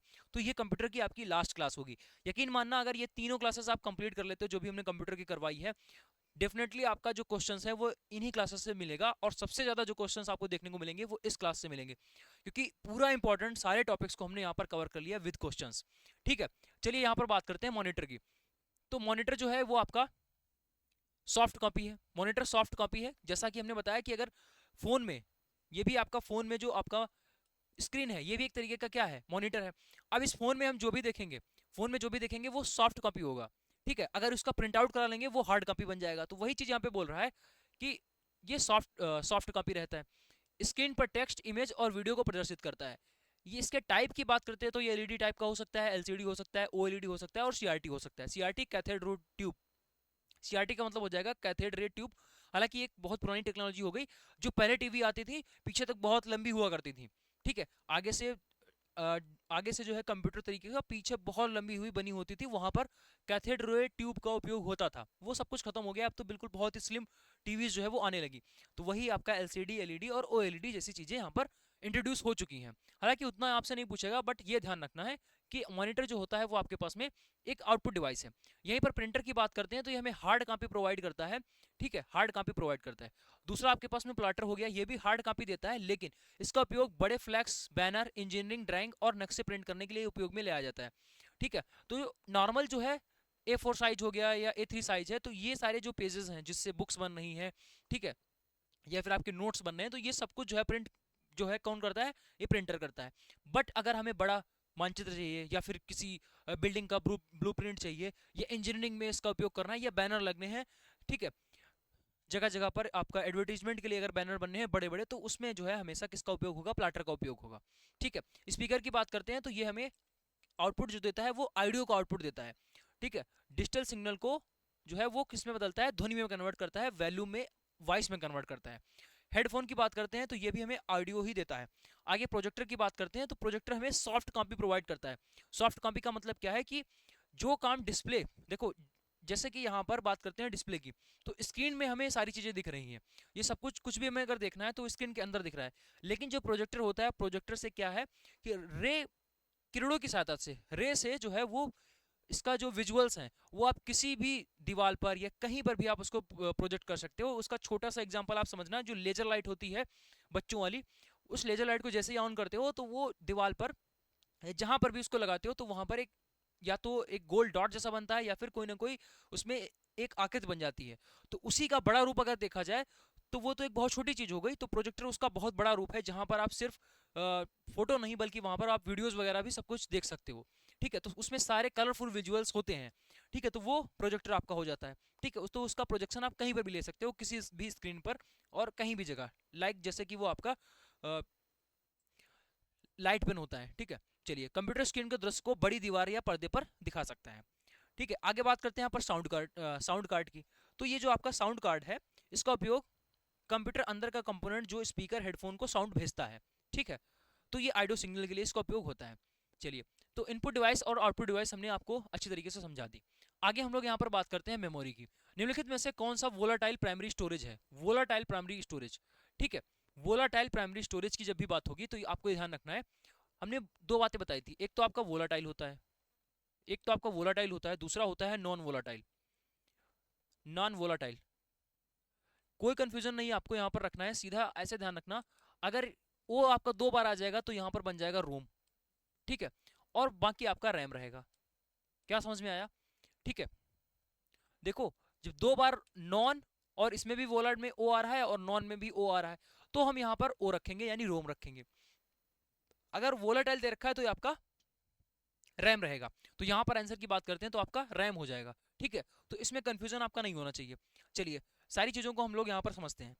देखिए, सबसे पहले बात करते हैं प्राथमिक स्टोरेज की। तो प्राथमिक में जो है वो आपके पास में तीन तरीके की स्टोरेज आती है। सबसे पहले बात करते हैं यहाँ पर रैम की, ठीक है। तो इस तरीके की आपकी रैम होगी, इसको बोलते हैं रैंडम एक्सेस मेमोरी। इसका फुल फॉर्म क्या हो जाएगा? Random access memory. ये आपकी वोलाटाइल होती है यानी अस्थायी होती है, ठीक है। यहाँ पर बात कर रहे हैं वर्तमान में चल रहे एप्स और प्रोसेस को तेजी से चलाना, ये किसका काम होता है? रैम का होता है। रैम जो है, एक बार अगर यहाँ पर कंप्यूटर बंद कर दें, जैसा कि फोन की ही अगर बात करते हैं तो आपने 2 4 5 एप्लीकेशन खोल दी है, ठीक है, या फिर आपने कोई मूवी डाउनलोडिंग पे लगा दी है, कुछ भी आप कर रहे हो, कोई भी एक्शन अगर आप फोन में कर रहे हो और फोन अगर आपका स्विच ऑफ हो जाए, ठीक है, तो वो सारा का सारा जो आप एक्शन कर रहे थे वो पूरी तरीके से खत्म हो जाएगा और आपको रिस्टार्ट दोबारा से करना पड़ेगा। इवन जितने भी एप्स आपने खोल रखे होंगे वो सारे के सारे एप्स भी बंद हो जाएंगे, आपको दोबारा से एप्स को खोलना पड़ेगा, रिसेंट में कुछ भी नहीं बचेगा। अगर फोन बंद हो जाता है तो दोबारा से अगर आप उस फोन को ऑन करोगे तो ये सब कुछ रैम में होता है, क्योंकि जैसे ही आपने सिस्टम को बंद किया सब कुछ डेटा चला गया कि रिसेंट में क्या चल रहा था, क्या प्रोसेस हो रहा था, सब कुछ चला गया, ठीक है। बट यहीं पर जो है वो रोम होती है। रोम आपकी जो है वो स्थायी मेमोरी होती है। रोम स्थायी मेमोरी होती है। अब इसी को फर्क को आप समझ सकते हो, जो आप फोन लेकर आए हो उसमें बोल रहा होगा कि भाई 6 6 64 है या 6 128 GB है, तो जो 6 GB डेटा है वो आपका क्या हो जाएगा? 6 GB जो डेटा होगा वो आपका रैम का काम करेगा, और जो आप देख रहे हो 64 GB या 128 GB या 256 GB, वो जो भी आपका डेटा होगा वो यहाँ पर स्टोरेज का काम करता है। ये कभी भी डिलीट नहीं होता है, यानी जितने भी आपने वीडियो सेव करके रखे हैं, फोटोज सेव करके रखी है, वो चाहे मोबाइल फोन डिलीट करो, ठीक, सॉरी, मोबाइल फोन चाहे जितनी बार आप उसको बंद करो, स्विच ऑफ करो, चाहे कुछ करो या फिर तोड़ दो, ठीक है, दोबारा से स्क्रीन लगाकर ऑन करोगे तो फिर से वो सारी चीजें अवेलेबल रहेंगी, ठीक है, वो नहीं डिलीट होगा। तो ये आपका किस में होता है? ये होता है रोम में, ये सारी चीजें होती हैं, ठीक है। और जो डिलीट हो जाता है वो आपका रैम होता है। चलिए, इसके अलावा जो तीसरा होता है वो हमें ध्यान रखना है, ये होती है कैशे मेमोरी, ठीक है। कैशे मेमोरी तो यहाँ पर जो है वो सबसे हाई स्पीड होती है। क्वेश्चन यहाँ पर पूछा जाता है कि निम्नलिखित में से सबसे फास्ट मेमोरी कौन सी है, तो ध्यान रखना यहाँ पर कैशे मेमोरी हो जाएगा, ठीक है। सीपीयू को बार बार इस्तेमाल होने वाले डाटा को तुरंत यहाँ पर ये पहुंचाती है। आगे बात करते हैं द्वितीयक स्टोरेज में। ये तो प्राथमिक में सिर्फ 3 आती हैं, उसके बाद द्वितीयक में बात करते हैं तो आपकी HDD होती है, हार्ड डिस्क ड्राइव, SSD होती है, सॉलिड स्टेट ड्राइव, ठीक है, NVMe, और उसके बाद में पेन ड्राइव हो गई, SD कार्ड हो गए, ऑप्टिकल डिस्क हो गई, और उसके बाद में आपका एक्सटर्नल HSD और SSD, ठीक है। अब सारी बातों को एक बार समझ लेते हैं। यहाँ पर सबसे फास्ट की अगर बात करते हैं तो ये आपका SSD हो जाएगा, ये आपका सबसे फास्ट है, और यहाँ पर जो है ये कॉस्टली भी होती है, महंगी भी होती है, ठीक है। HSD की बात करें तो ये मैग्नेटिक स्टोरेज है, सस्ता है और बड़ा है, ठीक है। और यहाँ पर जो है SSD, ये सबसे फास्ट भी है, किसमें? द्वितीयक स्टोरेज में जो आपका SSD है वो फास्ट रहता है, ठीक है। इसके अलावा जो है हम यहाँ पर बात करते हैं सबसे छोटे की, तो यहाँ पर छोटा पोर्टेबल जो है वो आपका SD कार्ड हो जाएगा, ठीक है। और ये ऑप्टिकल डिस्क वगैरह ये तो अभी फिलहाल के लिए सब कुछ बंद हो गई है, जिसमें CD DVD और ब्लूरे ये डिस्क हुआ करती थी। अब ये तो सब कुछ बंद हो गई, क्योंकि इसकी जगह पर पेन ड्राइव, USB और हार्ड डिस्क, ये सारी चीजें जो है वो आ चुकी हैं। बेसिकली आपको इस स्लाइड में ध्यान रखना है कि वोलेटाइल मेमोरी कौन है, नॉन वोलेटाइल मेमोरी कौन है, और कंप्यूटर बंद करने के बाद में कौन सी डिलीट हो जाती है, कंप्यूटर बंद करने के बाद में कौन सी डिलीट नहीं होती है, सबसे फास्ट कौन सी है प्राथमिक में, तो कैसे मेमोरी हो जाएगी, और द्वितीयक में सबसे फास्ट कौन सी मानी जाती है, ये आपकी SSD हो जाएगी। SSD का फुल फॉर्म जो है वो ध्यान रखना है, सॉलिड स्टेट ड्राइव, और HSD का ध्यान रखना है, ये आपका हार्ड डिस्क ड्राइव हो जाएगा, ठीक है। तो इतने पॉइंट्स, 5 6 क्वेश्चन जो है वो आपको डेफिनेटली पता होने चाहिए, रटे होने चाहिए जुबान पर। नेक्स्ट, अब इस पर बेस्ड जो क्वेश्चंस है वो हम लोग यहाँ पर थोड़ा कर लेते हैं। चलिए फटाफट देखिएगा, पहला क्वेश्चन क्या लिखा हुआ है, RAM is which type of memory. तो ये आपका रैम के लिए क्या हो जाएगा भाई? रैम के लिए ये आपका प्राथमिक मेमोरी होगी, यानी वोलाटाइल हो गया, इसके बाद में ये प्राइमरी मेमोरी होती है। आगे बात करते हैं रोम। तो रोम आपका क्या हो जाएगा? नॉन वोलाटाइल, और इसके साथ साथ में ये परमानेंट मेमोरी हो गया। ठीक है, डिस्कस कर चुके हैं दो बार। Which is the high speed memory is placed between CPU and the main memory. CPU और मेन मेमोरी के बीच में कौन सी हाई स्पीड की मेमोरी होती है? तो ये आपकी कैश मेमोरी यानी कैश मेमोरी हो जाएगा। तो ये चीज ध्यान रखना, ये सीपीयू और मेन मेमोरी के बीच में होती है, और ये किस में आती है? प्राथमिक मेमोरी में ही आती है।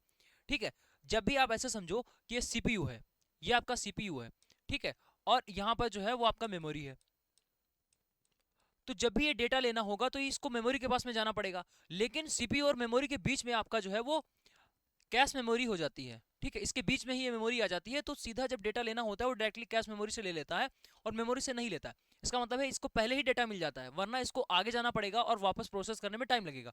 तो दैट्स वाई जो है ये फास्ट होती है। इतना डीप में आपको नहीं पढ़ना है, बस इतना ध्यान रखना कि ये सबसे फास्ट इस वजह से होती है क्योंकि ये सीपीयू और मेमोरी के बीच में ही होती है। ठीक है, चलिए आगे बात करते हैं यहाँ पर हार्ड डिस्क और एसएसडी। ये किसके जो है वो एग्जांपल हैं? तो एचएसडी और एसएसडी ये जो है वो द्वितीयक स्टोरेज के यानी कि सेकेंडरी स्टोरेज के एग्जांपल्स हैं। ठीक है, चलिए 1 KB की बात करते हैं, तो 1 KB में कितने बाइट होंगे? तो 1024 आपका बाइट हो जाएंगे। तो आगे बात करते हैं which memory store the initial BIOS, ठीक है, BIOS program to boot the computer. ठीक है, तो जो कंप्यूटर को बूट करने का प्रोग्राम होता है वो किस में होता है? रोम में से होता है।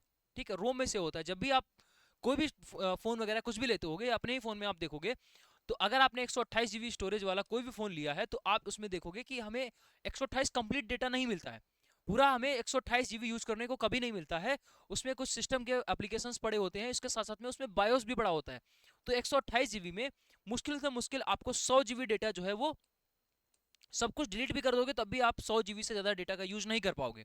ठीक है, तो इतना जो 28 GB जो डेटा है वो कहाँ गया? वो डेटा जो है वो सिस्टम सॉफ्टवेयर के लिए चला गया, और उसके बाद में उसमें जो प्रोग्रामिंग की गई है उसका भी स्टोरेज इसी में ही होता है, जो आपका रोम है उसी में ही आपका रहता है। तो ये चीज़ ध्यान रखना कि BIOS जो भी प्रोग्राम आपका रहता है वो किस में स्टोरेज होता है? रोम में स्टोरेज होता है, क्योंकि ये भाई परमानेंट है। चाहे आप फोन कितनी भी बार बंद करो, ये डिलीट नहीं होगा, ये डिलीट नहीं होगा, पड़ा रहता है। फोन का सिस्टम ही यही होता है। आगे बात करते हैं पेन ड्राइव की, फ्लैश ड्राइव की। तो ये किस डिवाइस, मतलब ये किससे जो है वो रिलेट करती है? तो ये आपका SSD से। ठीक है, ये आपका क्या हो जाएगा? SSD से। आगे बात करते हैं what is the full form of PROM। ठीक है, PROM का जो है वो फुल फॉर्म, तो programmable read only memory, programmable read only memory. अच्छा, रैम की बात करते हैं, तो यहाँ पर रैम के दो प्रकार हो जाते हैं। एक तो आपका हो जाएगा स्टैटिक रैम, और दूसरा आपका हो जाएगा डायनेमिक रैम। ठीक है, स्टैटिक रैम और आपका हो जाएगा डायनेमिक रैम। तो आगे बात करते हैं एस रैम और पी रैम। रैम के जो है वो दो प्रकार हैं। रैम के दो प्रकार हैं, एक तो आपका क्या हो जाएगा? Static RAM. ठीक है, और डी रैम की बात करें, ठीक है, डी रैम का हो जाएगा dynamic RAM. Dynamic RAM, dynamic RAM. अच्छा, इनमें से पूछा जा रहा है विच is the faster, S RAM या फिर डी रैम? तो यहाँ पर एस रैम जो है वो फास्टर है। एस रैम जो है वो आपका फास्टर, ये ध्यान रखना। ठीक है, एस रैम जो है वो इन दोनों में फास्टर रहेगी। अच्छा, पी रोम जो है वो इसका फुल फॉर्म क्या हो जाएगा? Programmable read only memory. इसके अलावा एक और आपके पास में रोम होती है, ईपी रोम। तो ये होता है आपका erasable programmable read only memory. एक तो आपका प्रोग्रामेबल रीड ओनली मेमोरी हो गया, इसके बाद ईपी रोम होता है यानी erasable programmable read only memory. इसके बाद एक होता है डबल ईपी रोम, डबल ईपी रोम। तो इसका मतलब क्या हो जाएगा? Electrical erasable programmable read only memory. तो हमने यहाँ पर रोम के भी प्रकार बता दिए और रैम के भी प्रकार बता दिए। रैम के दो आपके प्रकार हो जाएंगे, एक एस रैम हो जाएगा जो कि फास्ट होगा, दूसरा आपका डी रैम हो जाएगा। एस रैम का मतलब हो जाएगा ये आपका स्टैटिक रैम हो गया। ठीक है, डी रैम का मतलब हो जाएगा ये डायनेमिक रैम यानी dynamic read only, dynamic random access memory. ठीक है, रैम का क्या होता है? रैंडम एक्सेस मेमोरी होता है। ठीक है, तो वो तो वही रहेगा। इसके अलावा जो इसमें डी बढ़ जाता है, डी की जगह डायनेमिक हो जाएगा, इसकी जगह पर क्या हो जाएगा? स्टैटिक हो जाएगा।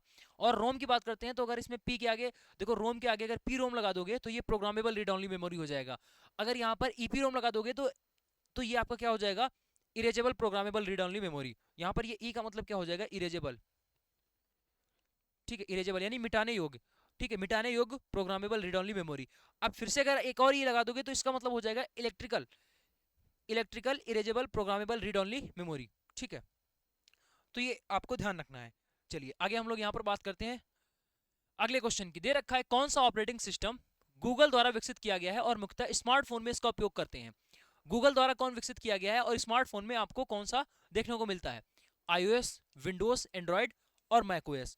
तो सीधी सी बात है, देखो मोबाइल में आपको दो मिल जाएंगे, एक तो आपका iOS भी मिल जाएगा और उसके साथ साथ में एंड्रॉइड भी मिलेगा। लेकिन यहाँ पर बोल रहा है गूगल द्वारा विकसित किया गया, ठीक है, हमें यहाँ पर गूगल द्वारा बताना है, तो गूगल द्वारा जो है वो एंड्रॉइड विकसित किया गया है, ठीक है। तो ये जो आपका एंड्रॉइड सिस्टम है जो कि मोबाइल में होता है वो आपका कौन हो जाएगा, ये आपका एंड्रॉइड हो गया। लेकिन यहीं पर अगर बात आती है किसकी, एप्पल की, तो एप्पल प्रोडक्ट में, एप्पल में जो है वो आपको iOS देखने को मिलेगा। एप्पल के फोन में, एप्पल फोन में आपको iOS देखने को मिलेगा, जो iOS है वो आपका एप्पल के लिए आएगा। उसके बाद में अगर हम लोग यहाँ पर मैक ओएस की बात करते हैं, तो जो मैकबुक है, यानी जो आपके लैपटॉप हैं कौन से, एप्पल वाले, उसमें जो है वो आपको मैक ओएस देखने को मिलेगा। और वहीं पर जो आपके नॉर्मल लैपटॉप है, ठीक है, जो आपके नॉर्मल लैपटॉप हैं किसी भी कंपनी के, ठीक है, उनमें सभी में जो है वो आपको विंडोज देखने को मिलेगा। सिमिलरली आप ऐसे समझ सकते हो, जितने भी आपके मोबाइल फोन है, एप्पल को छोड़ के जितने भी आपके मोबाइल फोन है उन सभी में एंड्रॉइड है, ठीक है। जितने भी आपके लैपटॉप हैं एप्पल को छोड़कर, वो सारे के सारे में आपका विंडोज देखने को मिलेगा। तो जितने भी मोबाइल, ठीक है, एप्पल वाले हैं, ठीक है, उसमें क्या है, iOS है सिस्टम। और जो मैकबुक है, जिनको एप्पल का लैपटॉप आप बोल सकते हो, उसमें क्या है, मैक ओएस, ठीक। चलिए आगे हम लोग बढ़ते हैं, यहाँ पर विंडोज की बात करते हैं। विंडोज, तो ये माइक्रोसॉफ्ट द्वारा एक ओएस यानी ऑपरेटिंग सिस्टम, ओएस क्या है, ऑपरेटिंग सिस्टम। तो iOS का मतलब हो जाएगा आईफोन ऑपरेटिंग सिस्टम, ऐसे समझ सकते हो, ठीक है। तो ओएस जो है वो पर्सनल कंप्यूटर दुनिया में सबसे अधिक उपयोग किया जाने वाला ओएस है। उसके बाद मैक ओएस की बात करते हैं। मैक ओएस एप्पल इंक द्वारा ये जो है बनाया गया है। यह ओएस केवल मैक कंप्यूटरों के लिए है, ठीक है, मैक कंप्यूटरों के लिए सिर्फ और सिर्फ मैक ओएस है, ठीक है। लाइनेक्स, ये एक ओपन सोर्स जो है ऑपरेटिंग सिस्टम है, ये चीज ध्यान रखना, बहुत बार पूछी गई है। लाइनेक्स की जब भी बात आती है तो यहाँ पर सीधा ध्यान रखना, ये ओपन सोर्स ऑपरेटिंग सिस्टम है, ठीक है, ओपन सोर्स ऑपरेटिंग सिस्टम है, ठीक। तो आगे हम लोग बात करते हैं एंड्रॉइड की। तो ये गूगल द्वारा बनाया गया है, गूगल द्वारा बनाया गया है, मोबाइल के लिए ऑपरेटिंग सिस्टम है और टैबलेट में भी इसका उपयोग किया जाता है। मोबाइल हो गए, टैबलेट हो गए, इन सभी में जो है वो एंड्रॉइड का उपयोग किया जाएगा। आगे बात करते हैं iOS की। तो ये एप्पल द्वारा विकसित किया गया है, मोबाइल iOS है, ठीक है, मोबाइल iOS है, जो कि सिर्फ और सिर्फ आपको आईफोन में देखने को मिलेगा। इसके अलावा आपका जो आईपैड है, मतलब एप्पल के ही जो टैबलेट हैं उनमें ही आपको ये चीज देखने को मिलेगी, ठीक है। चलिए आगे बात करते हैं यहाँ पर क्रोम ओएस की। तो गूगल द्वारा विकसित किया गया यह हल्का ऑपरेटिंग सिस्टम है, जो मुख्य रूप से क्रोमबुक लैपटॉप, ठीक है, तो एप्पल की तरफ से, सॉरी, गूगल की तरफ से क्रोमबुक लैपटॉप जो है वो बिल्कुल बेसिक लैपटॉप है, तो उनके लिए एक अलग सा यहाँ पर विकसित किया गया। बस इतना ध्यान रखना, ये जो क्रोम है ये भी आपका क्या है, गूगल का है। तो क्रोम ओएस जो होगा वो भी आपका क्या होगा, गूगल का ही होगा, ठीक है। चलिए आगे बढ़ते हैं, कुछ क्वेश्चंस को देख लेते हैं। What type of the software in a is a operating system. तो ऑपरेटिंग सिस्टम जो है वो किस प्रकार का सॉफ्टवेयर है। सॉफ्टवेयर जो हमारे पास में तीन तरीके के होते हैं, एक तो आपका सिस्टम सॉफ्टवेयर, दूसरा एप्लीकेशन सॉफ्टवेयर, तीसरा जो है वो यूटिलिटी सॉफ्टवेयर, ठीक है। तो यहाँ पर ये आपका होता है सिस्टम सॉफ्टवेयर, ठीक है। एप्लीकेशन सॉफ्टवेयर कौन कौन से होते हैं, एप्लीकेशन सॉफ्टवेयर जैसे कि कोई भी एप्लीकेशन आप यूज कर रहे हो, यानी जो हमारा बैच है वो एजुकेशन मसाला एप्लीकेशन है पर है, ठीक है। तो जो आप एजुकेशन मसाला एप्लीकेशन जो डाउनलोड करोगे तो वो एक एप्लीकेशन सॉफ्टवेयर हो जाएगा। या फिर आप इंस्टाग्राम डाउनलोड करते हो तो वो भी आपका एक एप्लीकेशन सॉफ्टवेयर हो गया। फेसबुक डाउनलोड करते हो, यूट्यूब पर वीडियो देख रहे हो, तो ये जितनी भी चीजें हैं ये एप्लीकेशन सॉफ्टवेयर है। और यहीं पर ऑपरेटिंग सिस्टम की बात करें तो जैसे जो भी आपका मोबाइल है उसमें कौन सा सिस्टम है, तो आप बोलोगे एंड्रॉइड है, ठीक है। तो वो क्या हो जाएगा, एक ऑपरेटिंग सिस्टम है, यानी वो जो है वो पूरे सिस्टम को रन करता है। जो अपडेट आता है, जब भी आप देख रहे होगे मोबाइल चलाते चलाते कभी कभी अपडेट आ जाता है, तो जिस चीज़ को आप अपडेट कर रहे हो, अपडेट पर जैसे ही आप क्लिक करते हो तो पहले कुछ डाउनलोड होता है, देन उसके बाद में वो इंस्टॉल हो जाता है, बस दैट्स इट। कभी कभी जो मेजर चेंजेस आपको देखने को मिल जाते हैं कि जैसे पूरा थीम बदल गई, या पूरे जो है मोबाइल को चलाने का जो तरीका है वो पूरा का पूरा ही चेंज हो गया। कहने का मतलब है कि उसमें आत्मा ही बदल गई। तो ऐसा समझ सकते हो जो ओएस है वो क्या है, इस डिब्बे की, या इसको डिब्बा ही बोल सकते हो भाई, चाहे वो लैपटॉप हो, चाहे आपका वो मोबाइल फोन हो या कोई भी हो, तो ये डिब्बा है। जब तक इसमें आत्मा नहीं आएगी यानी ओएस नहीं आएगा तब तक ये नहीं चलेगा, तब तक ये काम नहीं करेगा, ठीक है।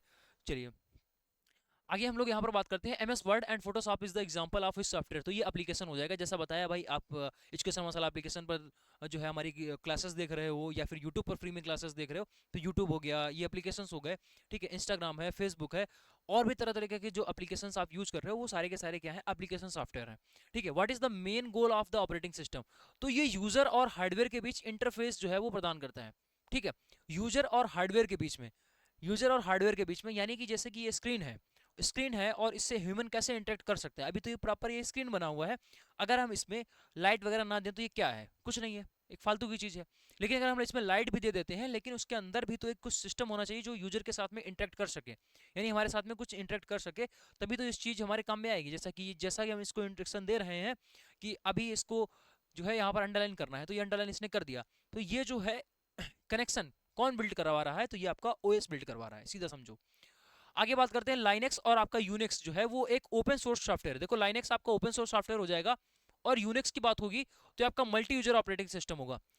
लाइनेक्स जो है वो आपका क्या हो जाएगा, ओपन सोर्स हो जाएगा, यूनिक्स जो है वो आपका मल्टी यूजर ऑपरेटिंग सिस्टम हो गया। What is the shortcut key to permanent delete a file in window.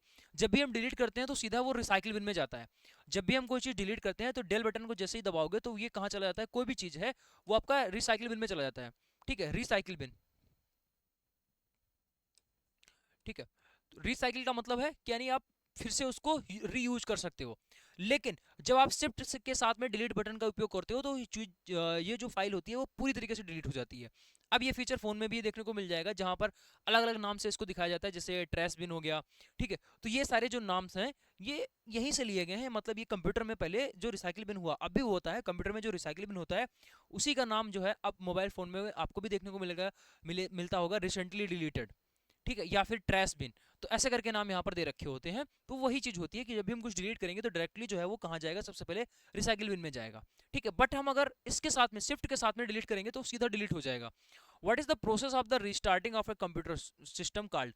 तो जब भी आप कंप्यूटर को रिस्टार्ट मारते हो तो ये वार्म बूट इसको बुलाया जाता है। कोई भी फंक्शन अगर काम नहीं कर रहा है, कंप्यूटर लैग कर रहा है, तो हम इसमें वार्म बूट कर सकते हैं, यानी कंप्यूटर को रिस्टार्ट करके जो है उसकी जो परफॉर्मेंस है उसको क्या कर सकते हैं, हम इंक्रीज कर सकते हैं। क्यों? क्योंकि जैसे हम इसको वार्म बूट करते हैं ये बंद होता है, दोबारा से स्टार्ट होता है, तो बंद होने पर जितना भी रैम वाला प्रोसेस होता है वो सारा कुछ डिलीट हो जाता है, रैम पूरी खाली हो जाती है, दैट्स वाई इसकी स्पीड जो है वो बढ़ जाती है। समझ में आ गया लॉजिक? ठीक, चलिए आगे बात करते हैं। विच programme cleans up the unnecessary temporary files from the hard drive. तो आपका disc cleanup utility, disc cleanup utility मतलब ये डिस्क को क्लीन करने का काम करता है। तो ये कौन है, अननेसेसरी टेम्परेरी जो फाइल्स हैं उनको यहाँ पर क्या करता है, क्लीन करने का काम करता है। सीधा ही नाम से आपको समझ में आ रहा होगा। ठीक है, आगे यहाँ पर हम लोग बढ़ते हैं। What is the GUI, what is the GUI in a operating system. तो ऑपरेटिंग सिस्टम में GUI का क्या मतलब होता है, ये होता है ग्राफिकल यूजर इंटरफेस। बहुत बार एग्जाम में पूछा गया इसका फुल फॉर्म, ध्यान रखना, ग्राफिकल यूजर इंटरफेस ये GUI का फुल फॉर्म होता है। आगे बात करते हैं। विच की open the start menu in the Windows OS। तो ये आपका विंडोज ऑपरेटिंग सिस्टम में जो स्टार्ट मेन्यू है, ठीक है, स्टार्ट मेन्यू का जो है वो कैसे खोला जाता है, तो विंडोज की और विंडोज की से आप खोल सकते हो, या फिर आप कंट्रोल प्लस ESC दबाकर कर सकते हो। जैसा कि अगर हम लोग यहीं पर बात करते हैं इसमें, ठीक है, तो ये आपका होता है स्टार्ट। ठीक है, ये आपका है स्टार्ट। इसकी अगर बात करते हैं तो ये है स्टार्ट बटन। ठीक है, स्टार्ट बटन, या तो जैसे ही आप कीबोर्ड में जैसे ही विंडोज वाला ये बटन होगा कीबोर्ड में, उसको प्रेस करते हो तो ये आपका स्टार्ट बटन खुल जाता है। ठीक है, तो यहाँ पर इसी की ही बात हो रही थी। ठीक है, या फिर इसके अलावा कंट्रोल प्लस ESC से आप इसको खोल सकते हो। आगे बात करते हैं। What is the MS DOS an example of. MS DOS जो है वो किसका एग्जांपल है, तो कमांड लाइन इंटरफेस है, CLI का है। ठीक है, CLI का जो है यहाँ पर ये इंटरफेस है। जैसे यहाँ पर ग्राफिकल यूजर इंटरफेस, तो ये जो हमारे पास में इंटरफेस है इसको आप समझ लीजिए, ये जो इंटरफेस है जहां पर ये ग्राफिक्स बने हुए हैं, ये पूरा ग्राफिक्स बना हुआ है। जैसे भी हमने कंप्यूटर हमें खोलना होगा तो हम सीधा कंप्यूटर पर क्लिक कर देंगे और कंप्यूटर खुल जाएगा। ठीक है, तो ये जो है आपका ग्राफिक्स यूजर इंटरफेस है, GUI पर बेस्ड है। ठीक है, GUI पर बेस्ड है। लेकिन इससे पहले जो हुआ करता था वो MS DOS हुआ करता था। जो भी आप मूवीज वगैरह कुछ भी देखते होगे तो वहां पर एक ब्लैक स्क्रीन होगी, पूरा कंप्लीट ब्लैक होगा, और एंड उस पर लाइनें लिखी हुई नजर आ रही होंगी, और नीचे कीबोर्ड खड़ चल रहा होगा कि अरे पूरा सिस्टम हैक कर लिया। दैट इज कॉल्ड, वो आपका MS DOS होता है। बस उसमें क्या होता है कि अगर आपको कंप्यूटर भी खोलना है, या फिर आपको कोई भी डिस्क डिलीट करनी है, या अपनी मेमोरी को फॉर्मेट भी करना है, तो उसमें क्या होती है, कमांड डालनी पड़ती है। कुछ भी आप अगर टाइप करोगे, या इवन अगर आपको जैसे यहाँ पर सिंपली हमें इसको कट करना है तो ऊपर हम क्रॉस बटन पर क्लिक करेंगे और ये पूरा फाइल कट जाएगा। बट उसमें ऐसा नहीं है, MS DOS की बात कर रहे हैं। ठीक है, पहले वही ऑपरेटिंग सिस्टम हुआ करता था। तो उसमें क्या था, ये कमांड लाइन इंटरफेस है, कमांड लाइन इंटरफेस है, यानी आपको उसमें लाइन टाइप करनी होगी। तो अगर हमें कोई भी फाइल को कट भी करना है तो वहां पर हमें एग्जिट टाइप करना पड़ता था। एग्जिट टाइप करके एंटर करोगे तब जाकर वो फाइल जो है वो कट जाएगी। ठीक है, और अभी क्या होता है, सीधा हम बटन पर क्लिक करते हैं, कट जाएगी, बटन पर क्लिक किया, जो भी आपका ग्राफिक्स बना हुआ है उस पर क्लिक करेंगे वो खुल जाएगा। ठीक है, तो अब ये जो आने लगा है ये आपका GUI है, ग्राफिक्स यूजर इंटरफेस। जो पहले हुआ करता था वो आपका क्या होता था, CLI, कमांड लाइन इंटरफेस। ठीक, समझ में आ गया। चलिए आगे बढ़ते हैं। चलिए अगला क्वेश्चन यहाँ पर देखते हैं। MS वर्ड में सेव एज का जो डायलॉग बॉक्स है इसको खोलने के लिए कौन सी शॉर्टकट की का उपयोग किया जाता है, आपको यहाँ पर शॉर्टकट बताना है। तो जैसे ही हम यहाँ पर सेव देखेंगे तो आपके दिमाग में आएगा कि भाई ये Ctrl+S हो जाएगा। ठीक है, तो ये टिक करोगे गलत हो जाएगा। Ctrl+S का उपयोग सेव को करने के लिए, भाई कोई भी फाइल को अगर सेव करना है, ठीक है, सेव अगर आपको करना है तो फिर हम इसका यूज करेंगे Ctrl+S का। बट यहाँ पर बोल रहा है सेव एज आपको डायलॉग बॉक्स खोलना है, तो इसके लिए आपको क्या करना पड़ेगा, F12। ठीक है, F12 पर क्लिक करना होगा, ये चीज आपको ध्यान रखनी है। इसके अलावा अगर हमें Ctrl+P करना है तो यहाँ से आपका प्रिंट हो जाएगा। ठीक है, प्रिंट करने के लिए हम इस कमांड का उपयोग करेंगे Ctrl+P, और Ctrl+O यानी O से आपका हो जाएगा ओपन। कोई भी फाइल को अगर आपको ओपन करना है तो ओपन करने के लिए ये हो जाएगा। सेव करने के लिए Ctrl+S हो गया। सेव एज के लिए आपको F12 पे जाना पड़ेगा। ठीक, चलिए MS वर्ड के कुछ इंपॉर्टेंट शॉर्टकट जो है उनको आप एक बार देख लीजिएगा। ठीक है, MS वर्ड के सारे जो इंपॉर्टेंट शॉर्टकट हैं उसको आप देख लीजिए। सबसे पहले बात करते हैं Ctrl+N की। तो भाई N से आपका क्या हो जाएगा, नया, न्यू, यानी न्यू डॉक्यूमेंट्स यहाँ से आपका क्रिएट हो जाएगा। Ctrl+N से आपका न्यू, ठीक है, तो नया डॉक्यूमेंट्स यहाँ से बन जाएगा। कंट्रोल के साथ में अगर आप O प्रेस करोगे तो यहाँ पर मौजूदा डॉक्यूमेंट्स खुल जाएगा, यानी ओपन हो जाएगा। O से क्या हो जाएगा आपका, ओपन हो गया। O से जो है ओपन हो गया। इसके बाद में आपका क्या हो गया, Ctrl+S। तो Ctrl+S से जो है वो आपका डॉक्यूमेंट सेव हो जाएगा। बट अगर आप F12 दबाते हो तो ये आपका सेव एज हो जाएगा। ठीक है, अभी जस्ट हमने बताया कि Ctrl+S से सेव हो सकता है, सेव एज से जो है वो क्या होगा, वो आपका सेव एज से जो है वो आप F12 से आपका सेव एज हो जाएगा। अच्छा, सेव और सेव एज में फर्क क्या है, अगर जो भी फाइल है उसी लोकेशन पर अगर हमें सेव करना है तो Ctrl+S कर देंगे तो वो आपका वहीं पर एज इट इज उसमें करेक्शन हो जाएगा और नई फाइल जो है वो आपकी उसी में मर्ज हो जाएगी। लेकिन अगर हम सेव एज करते हैं तो हमारी नई फाइल बनेगी और नई फाइल हम जहां चाहें, अलग लोकेशन वो हमसे मांगेगा और उस जगह पर हम दूसरी फाइल को बना सकते हैं। ठीक है, चलिए अगर देखो सिमिलर फाइल में ही अगर हमें करेक्शन करना है तो हम सीधा करेक्शन करके उसको सेव कर देंगे। लेकिन अगर हम चाहते हैं कि ये जो फाइल है इसमें हमें करेक्शन करना है और एक नई फाइल क्रिएट हो जाए, ठीक है, एक और फाइल क्रिएट हो जाए, जो हम करेक्शन कर रहे हैं वो वाली नई फाइल क्रिएट हो और पहले वाली वैसे ही रहे तो फिर हमें क्या करना होगा कि सेव एज करना होगा। ठीक है, चलिए आगे हम लोग यहाँ पर बढ़ते हैं। अगला Ctrl+P, P जो है वो आपका प्रिंट करने के लिए। ठीक है, P से आपका प्रिंट करने के लिए। Ctrl+C, C से आपका क्या हो जाएगा, कॉपी करने के लिए। V हो जाएगा, Ctrl+V जैसे ही प्रेस करोगे तो आपका ये पेस्ट हो जाएगा। ठीक है, चलिए Ctrl+X करोगे तो ये आपका कट हो जाएगा, यानी कट का मतलब ये हो गया कि मूव। ठीक है, बेसिकली कट का मतलब क्या होता है, मूव करने के लिए। कोई भी चीज को अगर मूव करना है तो Ctrl+X करेंगे। ठीक है, आगे बात करते हैं यहाँ पर Ctrl+Z की। तो अगर आप Z प्रेस करोगे तो ये आपका अंडू हो जाएगा। ठीक है, और Ctrl+Y करोगे तो यहाँ पर आपका रीडू हो जाएगा। तो जो सिमिलर वाले हैं वो आपको एक ही जगह पर दो दो शॉर्टकट लिखे हुए नजर आ रहे होंगे। ठीक है, अगर आप कंट्रोल के साथ में बी दबाते हो तो आपका बोल्ड हो जाएगा। कंट्रोल के साथ में अगर आई दबाते हो तो आपका इटैलिक हो जाएगा। कंट्रोल के साथ में अगर यू दबाते हो तो कोई भी टेक्स्ट आपने जो लिखा है उस पर अंडरलाइन हो जाएगी। ठीक है, आगे यहीं पर देखते हैं, कंट्रोल के साथ में अगर आप ई दबाते हो तो ये आपका क्या हो जाएगा, कोई भी जो आपने सेंटेंस लिखा है या कोई भी आपका कॉलम है, रो है, ठीक है, तो उसमें क्या होता है कि ये सेंटर में चला जाएगा, जो भी डेटा आपने लिख रखा होगा। ठीक है, रो की बात कर लेते हैं, या कोई आपका सेल बना हुआ है तो सेल के अंदर जो है वो सेंटर में चला जाएगा। ई का मतलब आपका सेंटर हो जाएगा। एल अगर दबा दोगे, Ctrl+L, तो ये आपका जो भी कंटेंट लिखा हुआ है वो सब कुछ लेफ्ट अलाइन हो जाएगा। अगर आर दबा दोगे तो जो भी आपने लिख रखा है वो सब कुछ राइट अलाइन हो जाएगा। ठीक है, इसके बाद में अगर हम लोग यहाँ पर कंट्रोल के साथ में जे दबा देते हैं तो ये आपका जस्टिफाई अलाइनमेंट हो जाएगा, यानी कि बिल्कुल वो बीचों बाच में सेट कर देगा। ठीक है, जितना भी आप लिखोगे वो बिल्कुल बीचों बाच में होगा। जैसे आपने सपोज पूरे पेज में आपने क्या करा कि सबसे पहली लाइन में सिर्फ 4 ही वर्ड लिखे, तो उन 4 वर्ड को बिल्कुल बीच में सेट कर देगा। फिर से नीचे लाइन में अगर आपने 8 वर्ड लिख दिए तो उन 8 वर्ड को बीचों बाच में सेट करने की कोशिश करेगा। ठीक है, तो ये आपका क्या हो जाएगा, जस्टिफाई। लेकिन अगर हम इस पर सीधा Ctrl+R कर देंगे तो पूरा वो राइट अलाइन कर देगा, इस साइड से पूरा इस साइड चिपका देगा। आगे कहीं से भी शुरुआत हो कोई बात नहीं, लेकिन लास्ट जो है वो इस तरीके से चिपका देगा। अगर Ctrl+L दबाएंगे, ठीक है, तो ये पूरा लेफ्ट अलाइन कर देगा, पूरा जो भी डेटा लिखा होगा वो सब कुछ इधर से स्टार्ट हो जाएगा। ठीक, तो ये चीजें होती हैं किसमें, MS वर्ड में। आगे हम बात करते हैं Ctrl+F। तो Ctrl+F दबाओगे, F का मतलब क्या हो जाएगा, फाइंड करने के लिए। ये ध्यान रखना, ये पूछा जाता है। Ctrl+H ये आपका होता है रिप्लेस के लिए। ठीक है, रिप्लेस करने के लिए। कंट्रोल प्लस के ये आपका होता है हाइपरलिंक जोड़ने के लिए, यानी कोई भी फाइल है उसमें अगर हम चाहते हैं, जैसे जो भी आप फाइल देखते होगे टेलीग्राम पर, जो फाइल पड़ी होती है उसमें मोस्टली लिंक लगी होती है, जहां से आप सीधा फाइल को ही एक्सेस कर रहे होते हो और लिंक पर क्लिक करते हो, सीधा कहीं यूट्यूब पे चला गया, कहीं हमारे जो है वो एप्लीकेशन पर चला गया, जहां पर हमारा पैरामेडिकल और सिलेक्शन बैच डायरेक्टली जो आपको एक्सेस उसका डायरेक्टली मिल जाता है सिर्फ पीडीएफ से ही। तो वो पीडीएफ में यहाँ पर लिंक होता है, उसको लगाने के लिए कंट्रोल प्लस के का उपयोग करते हैं। कंट्रोल प्लस के करोगे, हाइपर लिंक होगा, लिंक वहां पर ऐड कर दोगे, जो भी आप लिंक लगाओगे सीधा वहीं पहुंच जाओगे। ठीक है, चलिए F7 की बात करते हैं। तो ये आपका होता है स्पेल और ग्रामर चेक करने के लिए। ठीक है, तो ग्रामर और स्पेलिंग चेक करने के लिए F7, और F12 का जो उपयोग होता है वो काहे के लिए होता है, ध्यान रखना, ये आपका सेव एज के लिए होता है। ठीक है, किसके लिए, सेव एज के लिए। और F7 जो है वो आपका काहे के लिए, ग्रामर के लिए। देखो 1 2 3 4 5 6 7, तो 7 यहाँ पर लिखे हुए हैं, तो आपका F7 क्लियर हो गया।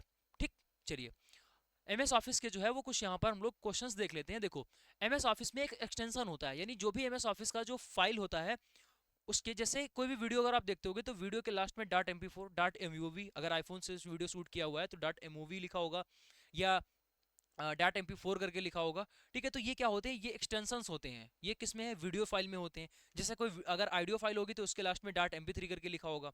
ठीक है, ऐसे ही जब कोई डॉक्यूमेंट्स फाइल होती है एमएस वर्ड की, तो लास्ट में उसको .docx लिखा होता है। पूछा जाता है क्वेश्चन। ठीक है, आगे दे रखा है आपका, which feature in use MS Word allow to send a single letter to multiple recipient. ठीक है, तो मतलब सीधी सी बात है, यहाँ पर एक सिंगल लेटर है और सभी मल्टीपल रेसिपिएंट्स के साथ में आपको अलाउ करना है, तो सीधा यहाँ पर क्या होगा, मर्जिंग होगी, यानी मर्ज कर रहा होगा, मेल मर्ज। ठीक है, और उसके बाद आगे बात करते हैं एमएस एक्सेल में, the intersection of a row and the column is called. देखो इस तरीके से ये पूरा टेबल ही बना हुआ है, तो टेबल में जहां रो और कॉलम जो है एक दूसरे को इंटरसेक्ट कर रहे हैं, तो ये पूरा जो है वो क्या बन रहा है, ये पूरा एक तरीके से जो ये बंद स्ट्रक्चर बन रहा है, जितने भी आपने बहुत सारे यहाँ पर देख रखे हैं, ऐसी ही पूरी एक्सेल टेबल होती है, तो इसको सेल बोला जाता है। क्या बोला जाता है, ये जो हमने हाईलाइट किया ये सेल है, ऐसे ही इसमें बहुत सारे सेल बने हुए हैं। ठीक है, तो ये आपका हो जाएगा क्या, सेल। बहुत इंपॉर्टेंट है, बार बार पूछा जाता है। Every formula in MS Excel must be begin with the which symbol. जितने भी फार्मूले लिखोगे वो किस सिंबल से स्टार्ट होने चाहिए, बराबर से। ठीक है, तो ये इक्वल टू के साइन से सारे के सारे जो फार्मूले हैं वो बराबर से स्टार्ट होने चाहिए, फिक्स है। ठीक है, what is the shortcut key to insert a new slide in MS PowerPoint. तो पावर पॉइंट में अगर को आपको स्लाइड इंसर्ट करनी है तो उसके लिए हम किसका उपयोग करेंगे, कंट्रोल प्लस एम का। मोस्ट इंपॉर्टेंट है, न्यू स्लाइड के लिए हम कंट्रोल, देखो अगर हमें न्यू स्लाइड चाहिए, मतलब न्यू फाइल अगर हमें चाहिए तो कंट्रोल प्लस एन कर देंगे तो नई फाइल आ जाएगी। लेकिन हमें क्या करना है, हमें फाइल नहीं चाहिए, हमें जो फाइल है उसमें एक स्लाइड चाहिए, तो उसके लिए हम कंट्रोल एम का उपयोग करेंगे। तो यहाँ पर आपकी पूरी न्यू फाइल आ जाएगी। ठीक है, न्यू फाइल आ जाएगी, बट यहाँ पर जो है वो आपका क्या रहेगा, एक स्लाइड आती है एम से। ठीक है, which key is press to start a slide show from the beginning in the PowerPoint. तो किस की से जो है यहाँ पर हम स्लाइड शो स्टार्ट कर सकते हैं, यानी कोई भी प्रेजेंटेशन अगर हमें स्टार्ट करना है तो किस बटन से होगा, तो ये आपका F5 से होगा। किस बटन से हो जाएगा, F5 से। F12 से हमने बताया सेव एज करने के लिए है, F7 से हमने बताया स्पेल चेक करने के लिए, यानी ग्रामर चेक करने के लिए। ठीक है, which function is Excel is use to add up values in a range of cells. तो कौन सा फंक्शन जो है वो एक्सेल में add up values in a range of cell. ठीक है, तो ये आपका क्या हो जाएगा, सम फंक्शन से जो है हम क्या करते हैं, वैल्यूज की जो रेंज है उनको क्या कर सकते हैं, जोड़ सकते हैं। जहां तक हमने रेंज इसमें सेलेक्ट कर दी वहां तक वैल्यूज जुड़ जाएंगी अगर हम बराबर और सम यहाँ पर लगाते हैं। ठीक है, सीधी सी बात है, अगर आपको एड अप करना है तो हम सीधा सम का उपयोग करेंगे। आगे बात करते हैं, what is the maximum number of row in MS Excel 2007 worksheet. तो इसमें कितनी जो है वो मैक्सिमम यहाँ पर क्या होती है, रो, मैक्सिमम रो आपको यहाँ पर पूछी जाती है, तो 10,48,576 यहाँ पर टोटल रो है। और यहीं पर बात करते हैं, MS Office application is use to specially for the managing database table. ठीक है, तो ये आपका क्या हो जाएगा, MS एक्सेस। ठीक है, एक लास्ट जो है आपका यहाँ पे बचा हुआ है, ये लिखा हुआ है, क्वेश्चन बोल रहा है कि द रेड लाइन। देखो जब भी हम MS वर्ड में कुछ भी काम कर रहे होते हैं तो नीचे एक रेड लाइन बन जाती है इस तरीके से। ठीक है, जिगजैग टाइप की एक रेड लाइन इस तरीके से बन जाएगी, एक मिनट, रेड वाली। ठीक है, रेड लाइन इस तरीके से बन जाएगी। तो ये जो लाइन है ये क्या शो करती है, ये दिखाती है कि आपने कोई स्पेलिंग में गलती कर दी है। ठीक है, तो ये स्पेल चेक करती है, अगर कुछ भी आप इसमें टाइप कर रहे हो अगर वो स्पेलिंग उसकी गलत है तो उसके नीचे इस तरीके से जिगजैग फॉर्मेट में अंडरलाइन, रेड से अंडरलाइन हो जाती है, तो हमें पता चल जाता है कि ये जो वर्ड है वो गलत लिखा हुआ है, इसको हमें सही करना है। ठीक है, चलिए ये MS एक्सेल और MS वर्ड की सारी बातें यहाँ पर हो गई। आगे यहाँ पे जो क्वेश्चन लिखा हुआ है वो क्या लिखा हुआ है, एक्सेल में ऑटो सम करने के लिए कौन सा शॉर्टकट की का उपयोग किया जाता है। तो अगर आपको यहाँ पर ऑटो सम करना है तो आल्ट बराबर क्या हो जाएगा, आल्ट प्लस बराबर, तो आल्ट प्लस बराबर का हम लोग यहाँ पर उपयोग करेंगे। तो एमएस एक्सेल में जो भी हम लोग यहाँ पर कुछ बातों को देख लेते हैं। देखिए सबसे पहले यहाँ पर बात करते हैं, अगर आपको नया वर्कबुक खोलना है तो कंट्रोल प्लस एन का उपयोग करेंगे। नया वर्कबुक यहाँ पर खुलता है, ओपन ए न्यू फाइल, ठीक है, फाइल जो है वो यहाँ पर वर्कबुक बोला जाता है। उसके बाद में कंट्रोल प्लस एस से मैक्सिमम जो इसके शॉर्टकट हैं वो सेम ही रहते हैं एमएस वर्ड के तरीके से। तो एस से आपका क्या हो जाएगा, सेव किया जाएगा। सी से जो है कंट्रोल प्लस सी करोगे तो आपका डेटा कॉपी हो जाएगा। कंट्रोल प्लस वी करोगे तो आपका जो है वो पेस्ट हो जाएगा, जैसा कि एमएस वर्ड में भी था। कंट्रोल प्लस एक्स करोगे तो यहाँ पर क्या हो जाएगा, कट किया जाएगा, ठीक है, एक्स से क्या होगा, कट किया जाएगा, यानी कि मूव करने के लिए, किसके मूव करने के लिए। कंट्रोल प्लस जेड करते हो तो ये आपका क्या हो जाएगा, अंडू करने के लिए, लास्ट एक्शन, यानी हम कंट्रोल प्लस जेड अंडू करने के लिए। अंडू मतलब जो आपने डू किया है, मतलब जो आपने किया है उसका अन करना है, यानी उल्टा करना है। जो आपने एक एक्शन किया है उसको उल्टा करना है, यानी अंडू करना है, ठीक है। तो उसके लिए कंट्रोल प्लस जेड, ठीक है। उसी के बाद में आता है आपका कंट्रोल प्लस वाई, ये अंडू किए गए काम को फिर से लागू कर देता है, यानी ये रीडू होता है। रीडू यानी जो आपने किया उसको फिर से कर दो, रीडू। समझो इस बात को, डू मतलब करना, अन मतलब जो आपको जो आपने कर दिया उसको वापस कर ले लेना। रीडू का मतलब है जो आपने किया उसको फिर से कर दो, यानी रीडू। तो अंडू के लिए कंट्रोल प्लस जेड और रीडू के लिए कंट्रोल प्लस वाई, ठीक। अब बात करते हैं यहाँ पर एफ से, तो ये आपका क्या हो जाएगा, फाइंड, ठीक है। ये एफ से क्या हो जाएगा, फाइंड के लिए। तो कोई भी शब्द है, नंबर है, कुछ भी खोजना है आपको तो कंट्रोल प्लस एफ का उपयोग करेंगे। ये सारे के सारे हम लोग एमएस वर्ड में सेम ही थे, कुछ अलग नहीं है। एमएस वर्ड में भी और उसमें हर जगह सेम एक ही जो आपके शॉर्टकट हैं वो लगते हैं, कोई अलग अलग यहाँ पर नहीं लगेगा। एच से आपका क्या हो जाएगा, रिप्लेस, ये भी आपने पीछे पढ़ रखा है। कंट्रोल प्लस ए से पूरी वर्कशीट यहाँ पर सिलेक्ट हो जाती है, कंट्रोल प्लस ए करोगे पूरी वर्कशीट सिलेक्ट हो जाएगी, ठीक है। उसके बाद में ये भी उसमें था, अगर पूरा आपको पूरा पैराग्राफ सेलेक्ट करना है, पूरा पैराग्राफ, पूरी शीट सेलेक्ट करनी है, चाहे एमएस वर्ड में हो चाहे आपका एमएस एक्सेल में हो, इवन आप कंप्यूटर में भी जब खोलोगे बहुत सारी फाइल हैं, बहुत सारी वीडियोस हैं, बहुत सारी फोटोज हैं, अगर कंट्रोल प्लस ए प्रेस कर दोगे तो सारे वीडियोस, सारी फाइल, सब कुछ सेलेक्ट हो जाएगा। कंट्रोल प्लस बी को बात करते हैं, बी मतलब आपका हो जाएगा बोल्ड, ठीक है। तो जो भी आपने सेलेक्ट कर रखा है अगर टेक्स्ट फॉर्मेट में है तो वो बोल्ड हो जाएगा। आई से जो है वो आपका इटैलिक हो जाएगा, पीछे भी बता चुके हैं। यू से जो है वो आपका अंडरलाइन हो जाएगा। बस फर्क इतना है कि एमएस एक्सेल का टॉपिक था, दैट्स वाई दोबारा भी आपका रिवीजन ही हो रहा है, ठीक है। अब ध्यान रखना, देखो कंट्रोल प्लस अगर आप सेमीकोलन का यूज करते हो तो यहाँ पर ये वर्तमान तारीख जो है वो इंसर्ट कर देता है, ठीक है। और कंट्रोल शिफ्ट के साथ में अगर आप इसको प्रेस करते हो तो यहाँ पर जो है वो करंट टाइम जो है आपका वो आ जाता है। अगर सिर्फ तारीख आपको चाहिए तो कंट्रोल कर दीजिए, अगर आपको सिर्फ अगर आपको टाइम चाहिए तो यहाँ पर कंट्रोल प्लस शिफ्ट के साथ में ये प्रेस करना पड़ेगा। ऑटो सम के लिए क्वेश्चन भी हमने करा दिया, आल्ट प्लस बराबर, आल्ट प्लस बराबर करने के लिए ये चुने हुए नंबर्स को जोड़ देता है, ठीक है। तो सेल को एडिट करने के लिए F2, F2 जो है वो आपका एडिट करने के लिए हो जाएगा। बात करते हैं यहाँ पर, देखो F2 जो है वो आपका एडिट करने के लिए हो गया, F2 एडिट करने के लिए हो गया। और उसके बाद F12 जो है वो आपका सेव एज के लिए हो गया, F12 जो है वो आपका सेव एज के लिए हो गया। और बात करते हैं यहाँ पर F7 की, तो ये आपका स्पेल चेक यानी ग्रामर के लिए हो गया, ठीक है। ये आपका क्या के लिए हो जाएगा, ग्रामर के लिए हो जाएगा। इसके अलावा अगर हम लोग और बात करें, ठीक है, F5, तो F5 जो है वो आपका स्लाइड शो के लिए है, F5 जो है वो आपका स्लाइड शो के लिए, F5 जो है वो आपका स्लाइड शो, F5 जो है वो स्लाइड शो के लिए हो जाएगा, ठीक है। चलिए और यहाँ पर आगे हम लोग बात करते हैं फ्लैश फिल। तो कंट्रोल प्लस ई करने के लिए यहाँ पर फ्लैश फिल कर सकते हो, यानी डेटा को अपने आप भरने के लिए, एक निश्चित पैटर्न में डेटा को फिल करने के लिए कंट्रोल प्लस ई का उपयोग करते हैं। अच्छा, कंट्रोल प्लस ई हमने पीछे भी पढ़ रखा था। कंट्रोल प्लस ई जो है वो आपका क्या करता है, अलाइनमेंट के लिए कंट्रोल प्लस ई का उपयोग करते हैं, ठीक है। अलाइनमेंट के लिए यानी सेंटर में जब आपको जाना होगा, सेंटर अलाइनमेंट अगर आपको करना है तो हम कंट्रोल प्लस ई का उपयोग करेंगे, किसमें, एमएस वर्ड में, ठीक है। तो ये सारा बहुत ही एक शानदार कंटेंट यहाँ पर आपका तैयार हो जाता है इस तरीके से। तो आप एक से दो बार इसको जरूर देखिए, पीडीएफ जो है वो आपको प्रोवाइड कर दी जाएगी। देखने के लिए आपको लग सकता है कि हाँ बहुत ज़्यादा इसमें क्वेश्चंस हमने डाल दिए हैं, बट अगर आप ध्यान से देखोगे तो मैक्सिमम जो शॉर्टकट आपके एमएस एक्सेल में है तो वही आपके शॉर्टकट जो है वो एमएस वर्ड में भी है। तो दो बार पढ़ने से ये हो जाएगा कि आपका वहीं पर रिवीजन हो गया एंड उसके साथ साथ में क्या है कि भाई याद भी हो गया। वह मुख्य स्लाइड जो संपूर्ण प्रेजेंटेशन की थीम, फॉन्ट, रंग और लेआउट को नियंत्रित करती है। तो भाई नियंत्रण करने का जो काम रहता है वो क्या है, कौन सा ऐसा लेआउट है जो सभी प्रेजेंटेशंस की जो है वो संपूर्ण थीम, फॉन्ट उसको कंट्रोल करता है। तो ये आपका हो जाएगा मास्टर स्लाइड। कौन हो जाएगा, स्लाइड मास्टर यानी मास्टर स्लाइड, ठीक है। चलिए, मतलब एक मास्टर स्लाइड है, अगर आप उसमें चेंजमेंट करते हो तो सारी स्लाइड्स में वैसा ही चेंजमेंट हो जाएगा। जैसे यहाँ पर आते हैं, देखिए स्लाइड का मतलब क्या हो जाएगा, प्रेजेंटेशन का एक सिंगल पेज जिस पर टेक्स्ट, इमेज या वीडियो रहता है, एक पेज, जैसे कि यहाँ पर ये पूरी एक स्लाइड बनी हुई है। स्लाइड शो का क्या मतलब है, स्लाइड शो का मतलब ये है कि जितने भी हमने ऐसी स्लाइडें बनाई हैं, और एक बटन प्रेस करते ही वो ऑटोमेटिक सारी की सारी जो स्लाइड हैं वो चलने लगे, मतलब प्रेजेंट होने लगे। जैसे आपने मूवीज में देखा होगा, या फिर जो कोई भी प्रेजेंटेशन होता है या किसी की लॉन्चिंग होती है, तो वहां पर जो स्लाइड, जहां पर जो स्क्रीन पर स्लाइडें चल रही होती हैं, उन्हीं को स्लाइड शो बोला जाता है। ठीक है, क्योंकि उन्हें कोई ना कोई चीज प्रेजेंट करनी है। ठीक, तो आगे बात करते हैं ट्रांजिशन की। तो ट्रांजिशन बेसिकली क्या होता है कि एक स्लाइड से दूसरी स्लाइड पर जा रहे हो, तो उसके बीच में किस तरीके का इंटरेक्शन आपको चाहिए।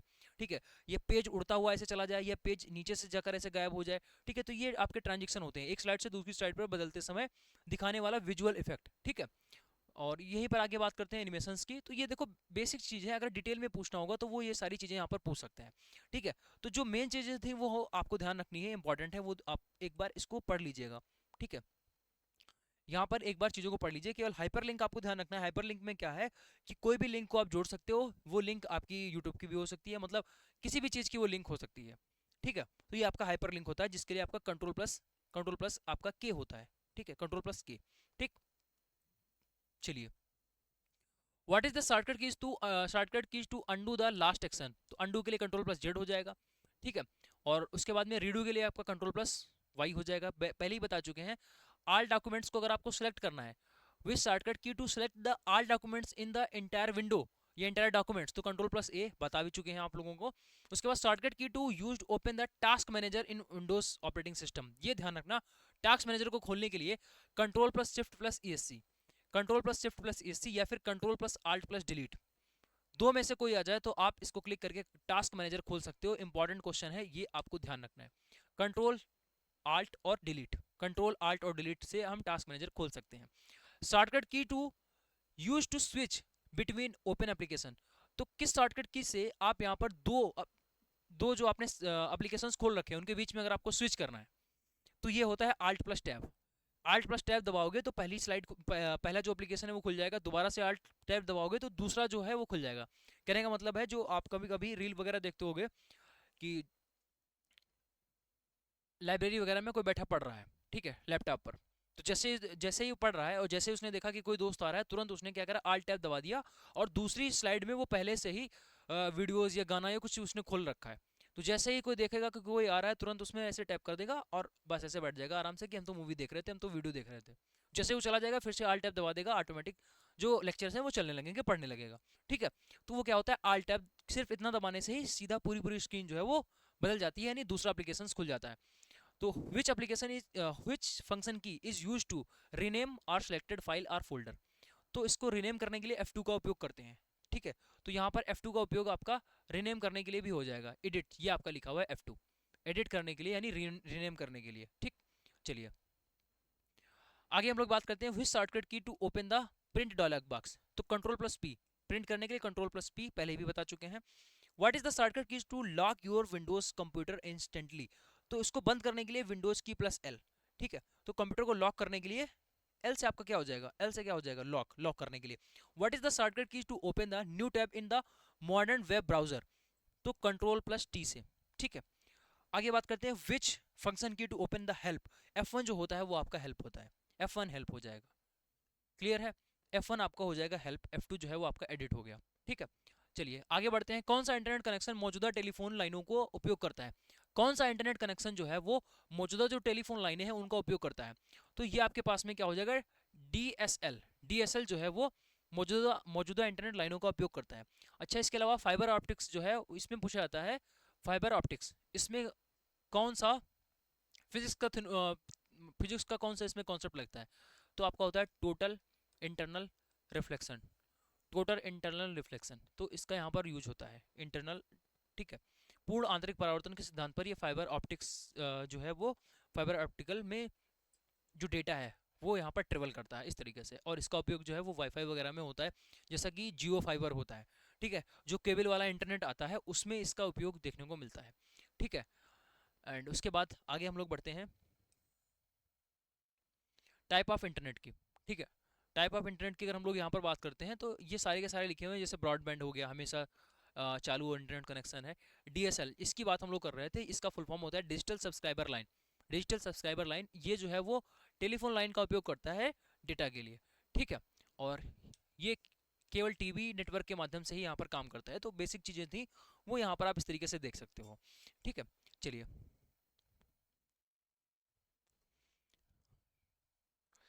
अब आगे यहाँ पर क्वेश्चंस लिखा हुआ है, software design to damage the gain authorize access to computer is called. ठीक है, आपका हो जाएगा मालवेयर। ठीक है, तो ये जो सॉफ्टवेयर है, ऐसे सॉफ्टवेयर हैं जो भाई बिना अथोराइज के कंप्यूटर को यहाँ पर क्या करते हैं, डैमेज करने का काम करते हैं, तो आपके मॉलवेयर हो जाते हैं। इसके बाद फायरवॉल। फायरवॉल जो है वो होता है बेसिकली क्या होता है, ये प्रोटेक्ट करने का काम करता है, यानी प्रिवेंट। तो अनऑथराइज्ड जो एक्सेस होता है उसको प्रिवेंट करने का जो काम करता है फायरवॉल, यानी एक वॉल की तरीके से खड़ा हो जाता है जो कि प्रोटेक्ट करता है। ठीक है, फ्रॉड जो ईमेल्स हैं, fraud emails mean to trick individuals into the revealing personal credentials और नोन एज। ठीक है, तो ये आपका क्या हो जाएगा, फिशिंग हो जाएगा। आगे, what is the full form of the virus in computer security. Virus का फुल फॉर्म क्या हो जाएगा, vital information resources under siege. ठीक है, तो ये आपके लिए इंपॉर्टेंट है, वायरस का जो फुल फॉर्म है ये ध्यान रखना, ये क्या हो जाएगा, vital information resources under siege. ठीक है, आगे बात करते हैं यहाँ पर, a self replicating program that spread across the networks without the human intervention is. तो ये आपका होता है वॉर्म। ठीक है, इसमें जो इंपॉर्टेंट की बात करते हैं तो ये आपका ये हो गया मालवेयर। दूसरा आपका फायरवॉल हो गया। मालवेयर क्या है, ये आपका डैमेज करने वाला है। फायरवॉल क्या है, ये आपका जो है वो प्रिवेंट करता है, रोकता है, बचाता है। ठीक है, और यहाँ पर फ्रॉड ईमेल से रिलेटेड जो है वो आपका क्या हो जाएगा, फिशिंग हो जाएगा। ठीक है, इसके बाद में कुछ और पॉइंट्स दे रखे हैं जिनमें से आपको ध्यान रखना है। सबसे ज्यादा जो है इंपॉर्टेंट आपका ये हो जाएगा ट्रोजन हॉर्स। ठीक है, ट्रोजन हॉर्स एक बार आप देख लीजिए जरूर। ठीक है, ट्रोजन हॉर्स, उसके साथ साथ में आपका साइबर क्राइम। तो ये जो बेसिकली टॉपिक है साइबर सुरक्षा और इंटरनेट खतरे, यहाँ पर अगर हम लोग सीधी सीधी बात करते हैं तो इसमें क्योंकि करंट के मुद्दे इसमें ज्यादा हैं तो दैट्स वाई ये पूछा जा सकता है। ठीक है, ये क्वेश्चन जो है वो करंट के हिसाब से जो है इंपॉर्टेंट है, दैट्स वाई आपको थोड़ा सा ज्यादा नहीं, बस थोड़ा थोड़ा हमें देख लेना है कि हाँ ट्रोजन हॉर्स वगैरह क्या है, साइबर अपराध जो है वो यहाँ पर क्या है। ठीक है, बाकी ये दोनों जो है वो आपके लिए इंपॉर्टेंट रहेंगे। ठीक, चलिए नेक्स्ट आगे बढ़ते हैं। अगला क्वेश्चन यहाँ पर क्या दे रखा है, कौन सा नेटवर्क प्रकार सबसे छोटे क्षेत्र जैसे कि एक कमरे के भीतर, उदाहरण के लिए ब्लूटूथ। तो यहाँ पर ध्यान रखना, ये आपका क्या हो जाएगा, पैन हो जाएगा, पर्सनल एरिया नेटवर्क। क्या हो जाएगा, पर्सनल एरिया नेटवर्क,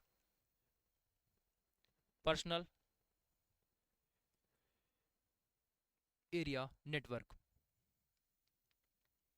यहीं पर अगर हम लोग बात करते हैं यहाँ पर, ये आपका मेट्रोपॉलिटन एरिया नेटवर्क हो जाएगा। ठीक है, मेट्रोपॉलिटन एरिया नेटवर्क हो जाएगा। यहाँ पर डब्ल्यू का मतलब हो जाएगा वाइड एरिया नेटवर्क हो गया। और यहाँ पर जो है आपका एल, एल का मतलब हो जाएगा लोकल एरिया नेटवर्क। ठीक है, तो ये सारे के सारे जो है हमारे पास में नेटवर्क हो गए, अलग अलग इसका यूज है वो होता है। ये तो आपका हो गया बेसिक पर्सनल यूज के लिए। ठीक है, पर्सनल यूज के लिए एज ए ब्लूटूथ वगैरह। ठीक है, ये आपका हो गया पर्सनल, ये पर्सनल यूज के लिए हो गया।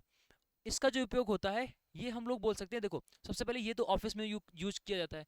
ऑफिस हो गया, एक कंप्यूटर लैब है, यहाँ पर इसका यूज देखने को मिलेगा। वाइड एरिया नेटवर्क जो है वो आपका एक बड़े लेवल पर होता है, यानी वर्ल्ड लेवल पर हो जाएगा जैसा कि इंटरनेट वगैरह, जहाँ पर पूरी तरीके से दुनिया के सारे कंप्यूटर्स जो है वो आपस में जुड़े हुए हैं, पूरा आपका वर्ल्ड लेवल पर, यानी विश्व के सभी लोगों में। और यहाँ पर ये एक सिटी में अगर देखा जाएगा तो सिटी में पूरा जो नेटवर्क बिछा होता है वो आपका क्या रहता है, वो मैन होता है। अब इस बात को ऐसे समझ सकते हो जैसे कि एक ऑफिस में जो है वो अगर केवल इस तरीके से बिछा हुआ है, जैसे हमारे ये आपका स्टूडियो है, तो इस स्टूडियो में जितने भी कंप्यूटर्स हैं वो एक लैन के थ्रू कनेक्टेड है। ठीक है, किसके थ्रू, लैन के थ्रू कनेक्टेड है, यहाँ पर लोकल एरिया नेटवर्क के थ्रू। और अगर बात करते हैं यहाँ पर मैन की, तो आपने देखा होगा कि जो जैसे अभी जियो और एयरटेल वगैरह जो है वो अपने ब्रॉडबैंड प्रोवाइड कर रहे हैं, वैसे ही लोकल एरिया में जो है वो अपना इंटरनेट कनेक्शन प्रोवाइड करते हैं। तो वो अपना एक छोटे एरिया में वो पूरा कनेक्शन बनाकर रखे होते हैं। ठीक है, जैसे कोई भी हाईटेक सिटी में हो गया या इवन जो है टाउन में भी ऐसी चीज़ें चल रही हैं, मतलब कि वो अपने खुद के नाम से ही जैसे ब्रॉडबैंड बना रखे हैं और उसको जो है वो अपने एक छोटे एरिया में उसको सभी लोगों को दे रहे हैं। और केबल के थ्रू जो है वहाँ पर कंप्यूटर्स कनेक्टेड हैं, वहाँ पर डेटा जो है वो एक दूसरे से जो है वो क्या हो रहा है, संचार हो रहा है, उनमें ट्रांजेक्शन हो रहा है। तो वो आपके सिटी वाले होते हैं। तो वैन का सबसे बेस्ट एग्जांपल होता है इंटरनेट। तो इंटरनेट जो है वो क्या है, ये बहुत बड़ा नेटवर्क है जहाँ पर आपने देखा होगा, देखने को आपको लगता है कि भाई इंटरनेट कैसे कैसे चल रहा है, सैटेलाइट के थ्रू चल रहा है। इसके अलावा भाई इंटरनेट चलाने के लिए भाई पूरे समुद्रों में पूरा केबल बिछा हुआ है। ठीक है, तो ये जो बिछा हुआ है केबल वगैरह, तो उसी के थ्रू सारे के सारे जो कंप्यूटर्स हैं, डिवाइसेस हैं, ये आपस में कनेक्ट हो पाते हैं।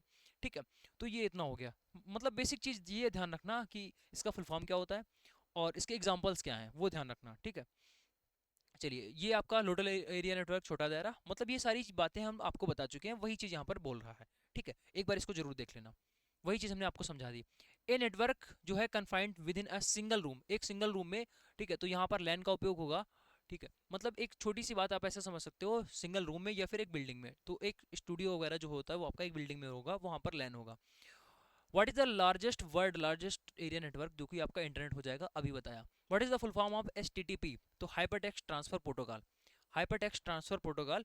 और अगर HTTP यस हो जाएगा, अगर इसी में HTTPS लग जाए, तो एस की जगह पर आप सिक्योर लिख देना, बस वही सेम आपका हो जाएगा। अगर एस लग गया तो उधर सिक्योर बढ़ा देना, अगर नहीं लगाया तो एज इट इज यही रहेगा, ठीक। विच device connect the different networks together, कौन सा जो डिवाइस है वो डिफरेंट नेटवर्क टुगेदर को डिफरेंट डिफरेंट जो नेटवर्क है उनको साथ साथ जोड़ता है, तो यहाँ पर क्या हो जाएगा, राउटर, ठीक है। IP4 जो है वो कितने बिट्स का है, 32 बिट का, ठीक है। गूगल क्रोम और मोजिला फायरफॉक्स, ये किसके एग्जांपल हैं, ये वेब ब्राउजर के हैं। जैसे यूसी ब्राउजर पहले हुआ करता था, अभी इस टाइम अगर आपको कोई भी चीज़ गूगल पर एक्सेस करनी होती है तो पहले आपको ब्राउजर डालना होता है, ठीक है। इंटरनेट एक्सप्लोरर, ठीक है। इसके अलावा एप्पल में जो इनबिल्ट आता है वो होता है सफारी, मतलब कोई ना कोई आपको एक ब्राउजर चाहिए होता है जिससे आप पहले गूगल पर जाओगे फिर वहाँ पर चीज़ों को सर्च करोगे, ठीक है। तो ये आपका गूगल क्रोम जो बेसिकली आता है सभी फोन्स में इनबिल्ट, और ये आपका मोजिला फायरफॉक्स, ये बेसिकली क्या है, ये वेब ब्राउजर है। आगे दे रखा है व्हाट कन्वर्ट डिजिटल सिग्नल, कौन जो है वो डिजिटल सिग्नल को एनालॉग सिग्नल में कन्वर्ट करता है, ठीक है। और इसी एनालॉग सिग्नल को डिजिटल में भी कन्वर्ट करता है, तो ये आपका मॉडम हो जाएगा, यानी मॉडुलेटर और डिमॉडुलेटर। इसका फुल फॉर्म क्या होता है, मॉडम, भाई इसको मॉडम बोला जाता है, इसका फुल फॉर्म क्या है, मॉडुलेटर डिमॉडुलेटर, ठीक है। एमओडी यहाँ से ले लिया और डीईएम यहाँ से ले लिया, तो MODEM, ठीक है। तो ये पूरा मॉडम बन जाता है, यानी ये जो है वो डिजिटल सिग्नल को एनालॉग में और एनालॉग सिग्नल को डिजिटल में कन्वर्ट करता है, ठीक।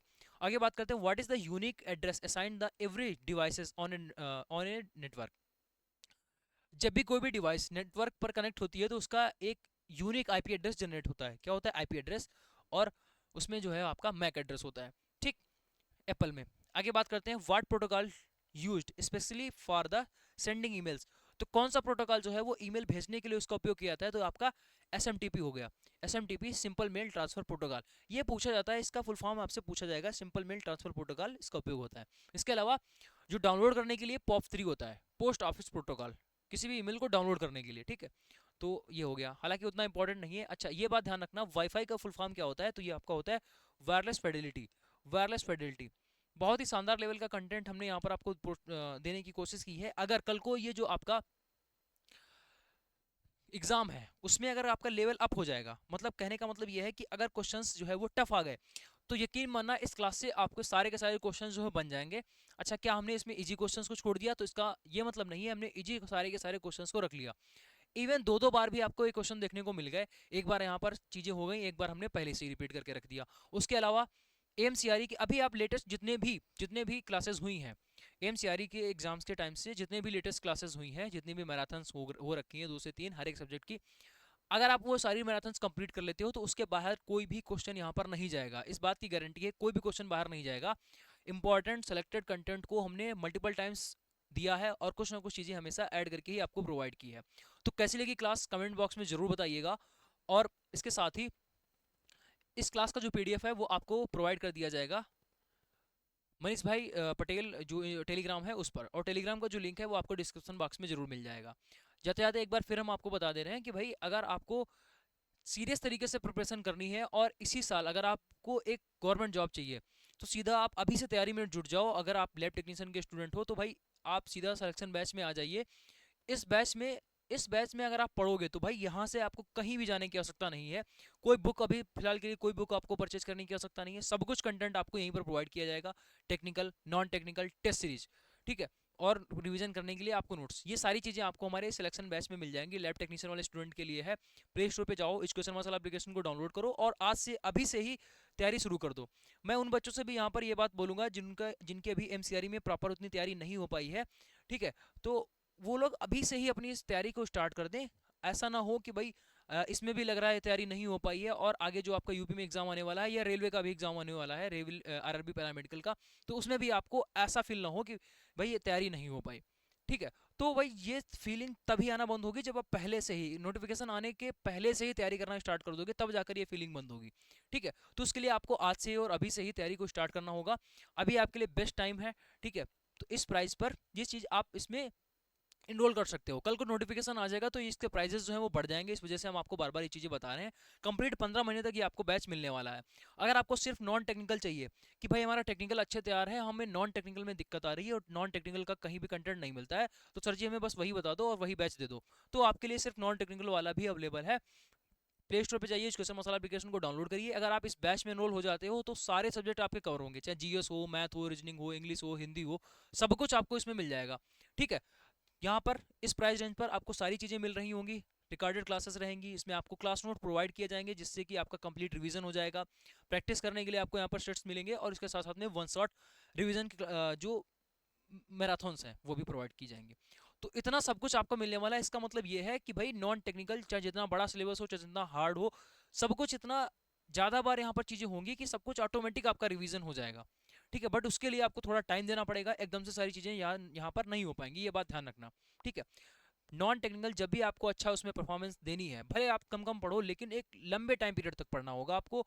ये नहीं कि नोटिफिकेशन आया बस उसी टाइम से हमने स्टार्ट किया और हो जाएगा, तो वो पॉसिबल नहीं है, बहुत ही रेयर होता है। इस बात को आपको ध्यान रखना है। एक बार नोटिफिकेशन आने से पहले तैयारी कर दो, तो जब आप एग्जाम देकर आओगे, सिलेक्शन अपना देखोगे, उसके बाद में आपको चीज़ें समझ में आ जाएंगी कि हमने ऐसा क्यों बोला था। तो इसी के साथ ही हम इस बात को यहीं पर एंड करेंगे। और इसके बाद जो आपकी क्लास आने वाली है वो मैथ की होगी। मैथ और रीजनिंग की क्लासेस आपकी एग्जाम से पहले हो जाएंगी, उसको भी आप जरूर करके जाइएगा। और जीएस की जो हमने क्लास कराई है, क्या शानदार कंटेंट हमने उसमें दिया है, उसको जरूर आप देख लीजिए। ठीक है, और मिलते हैं नेक्स्ट क्लास में मैथ में, तब तक के लिए जय हिंद।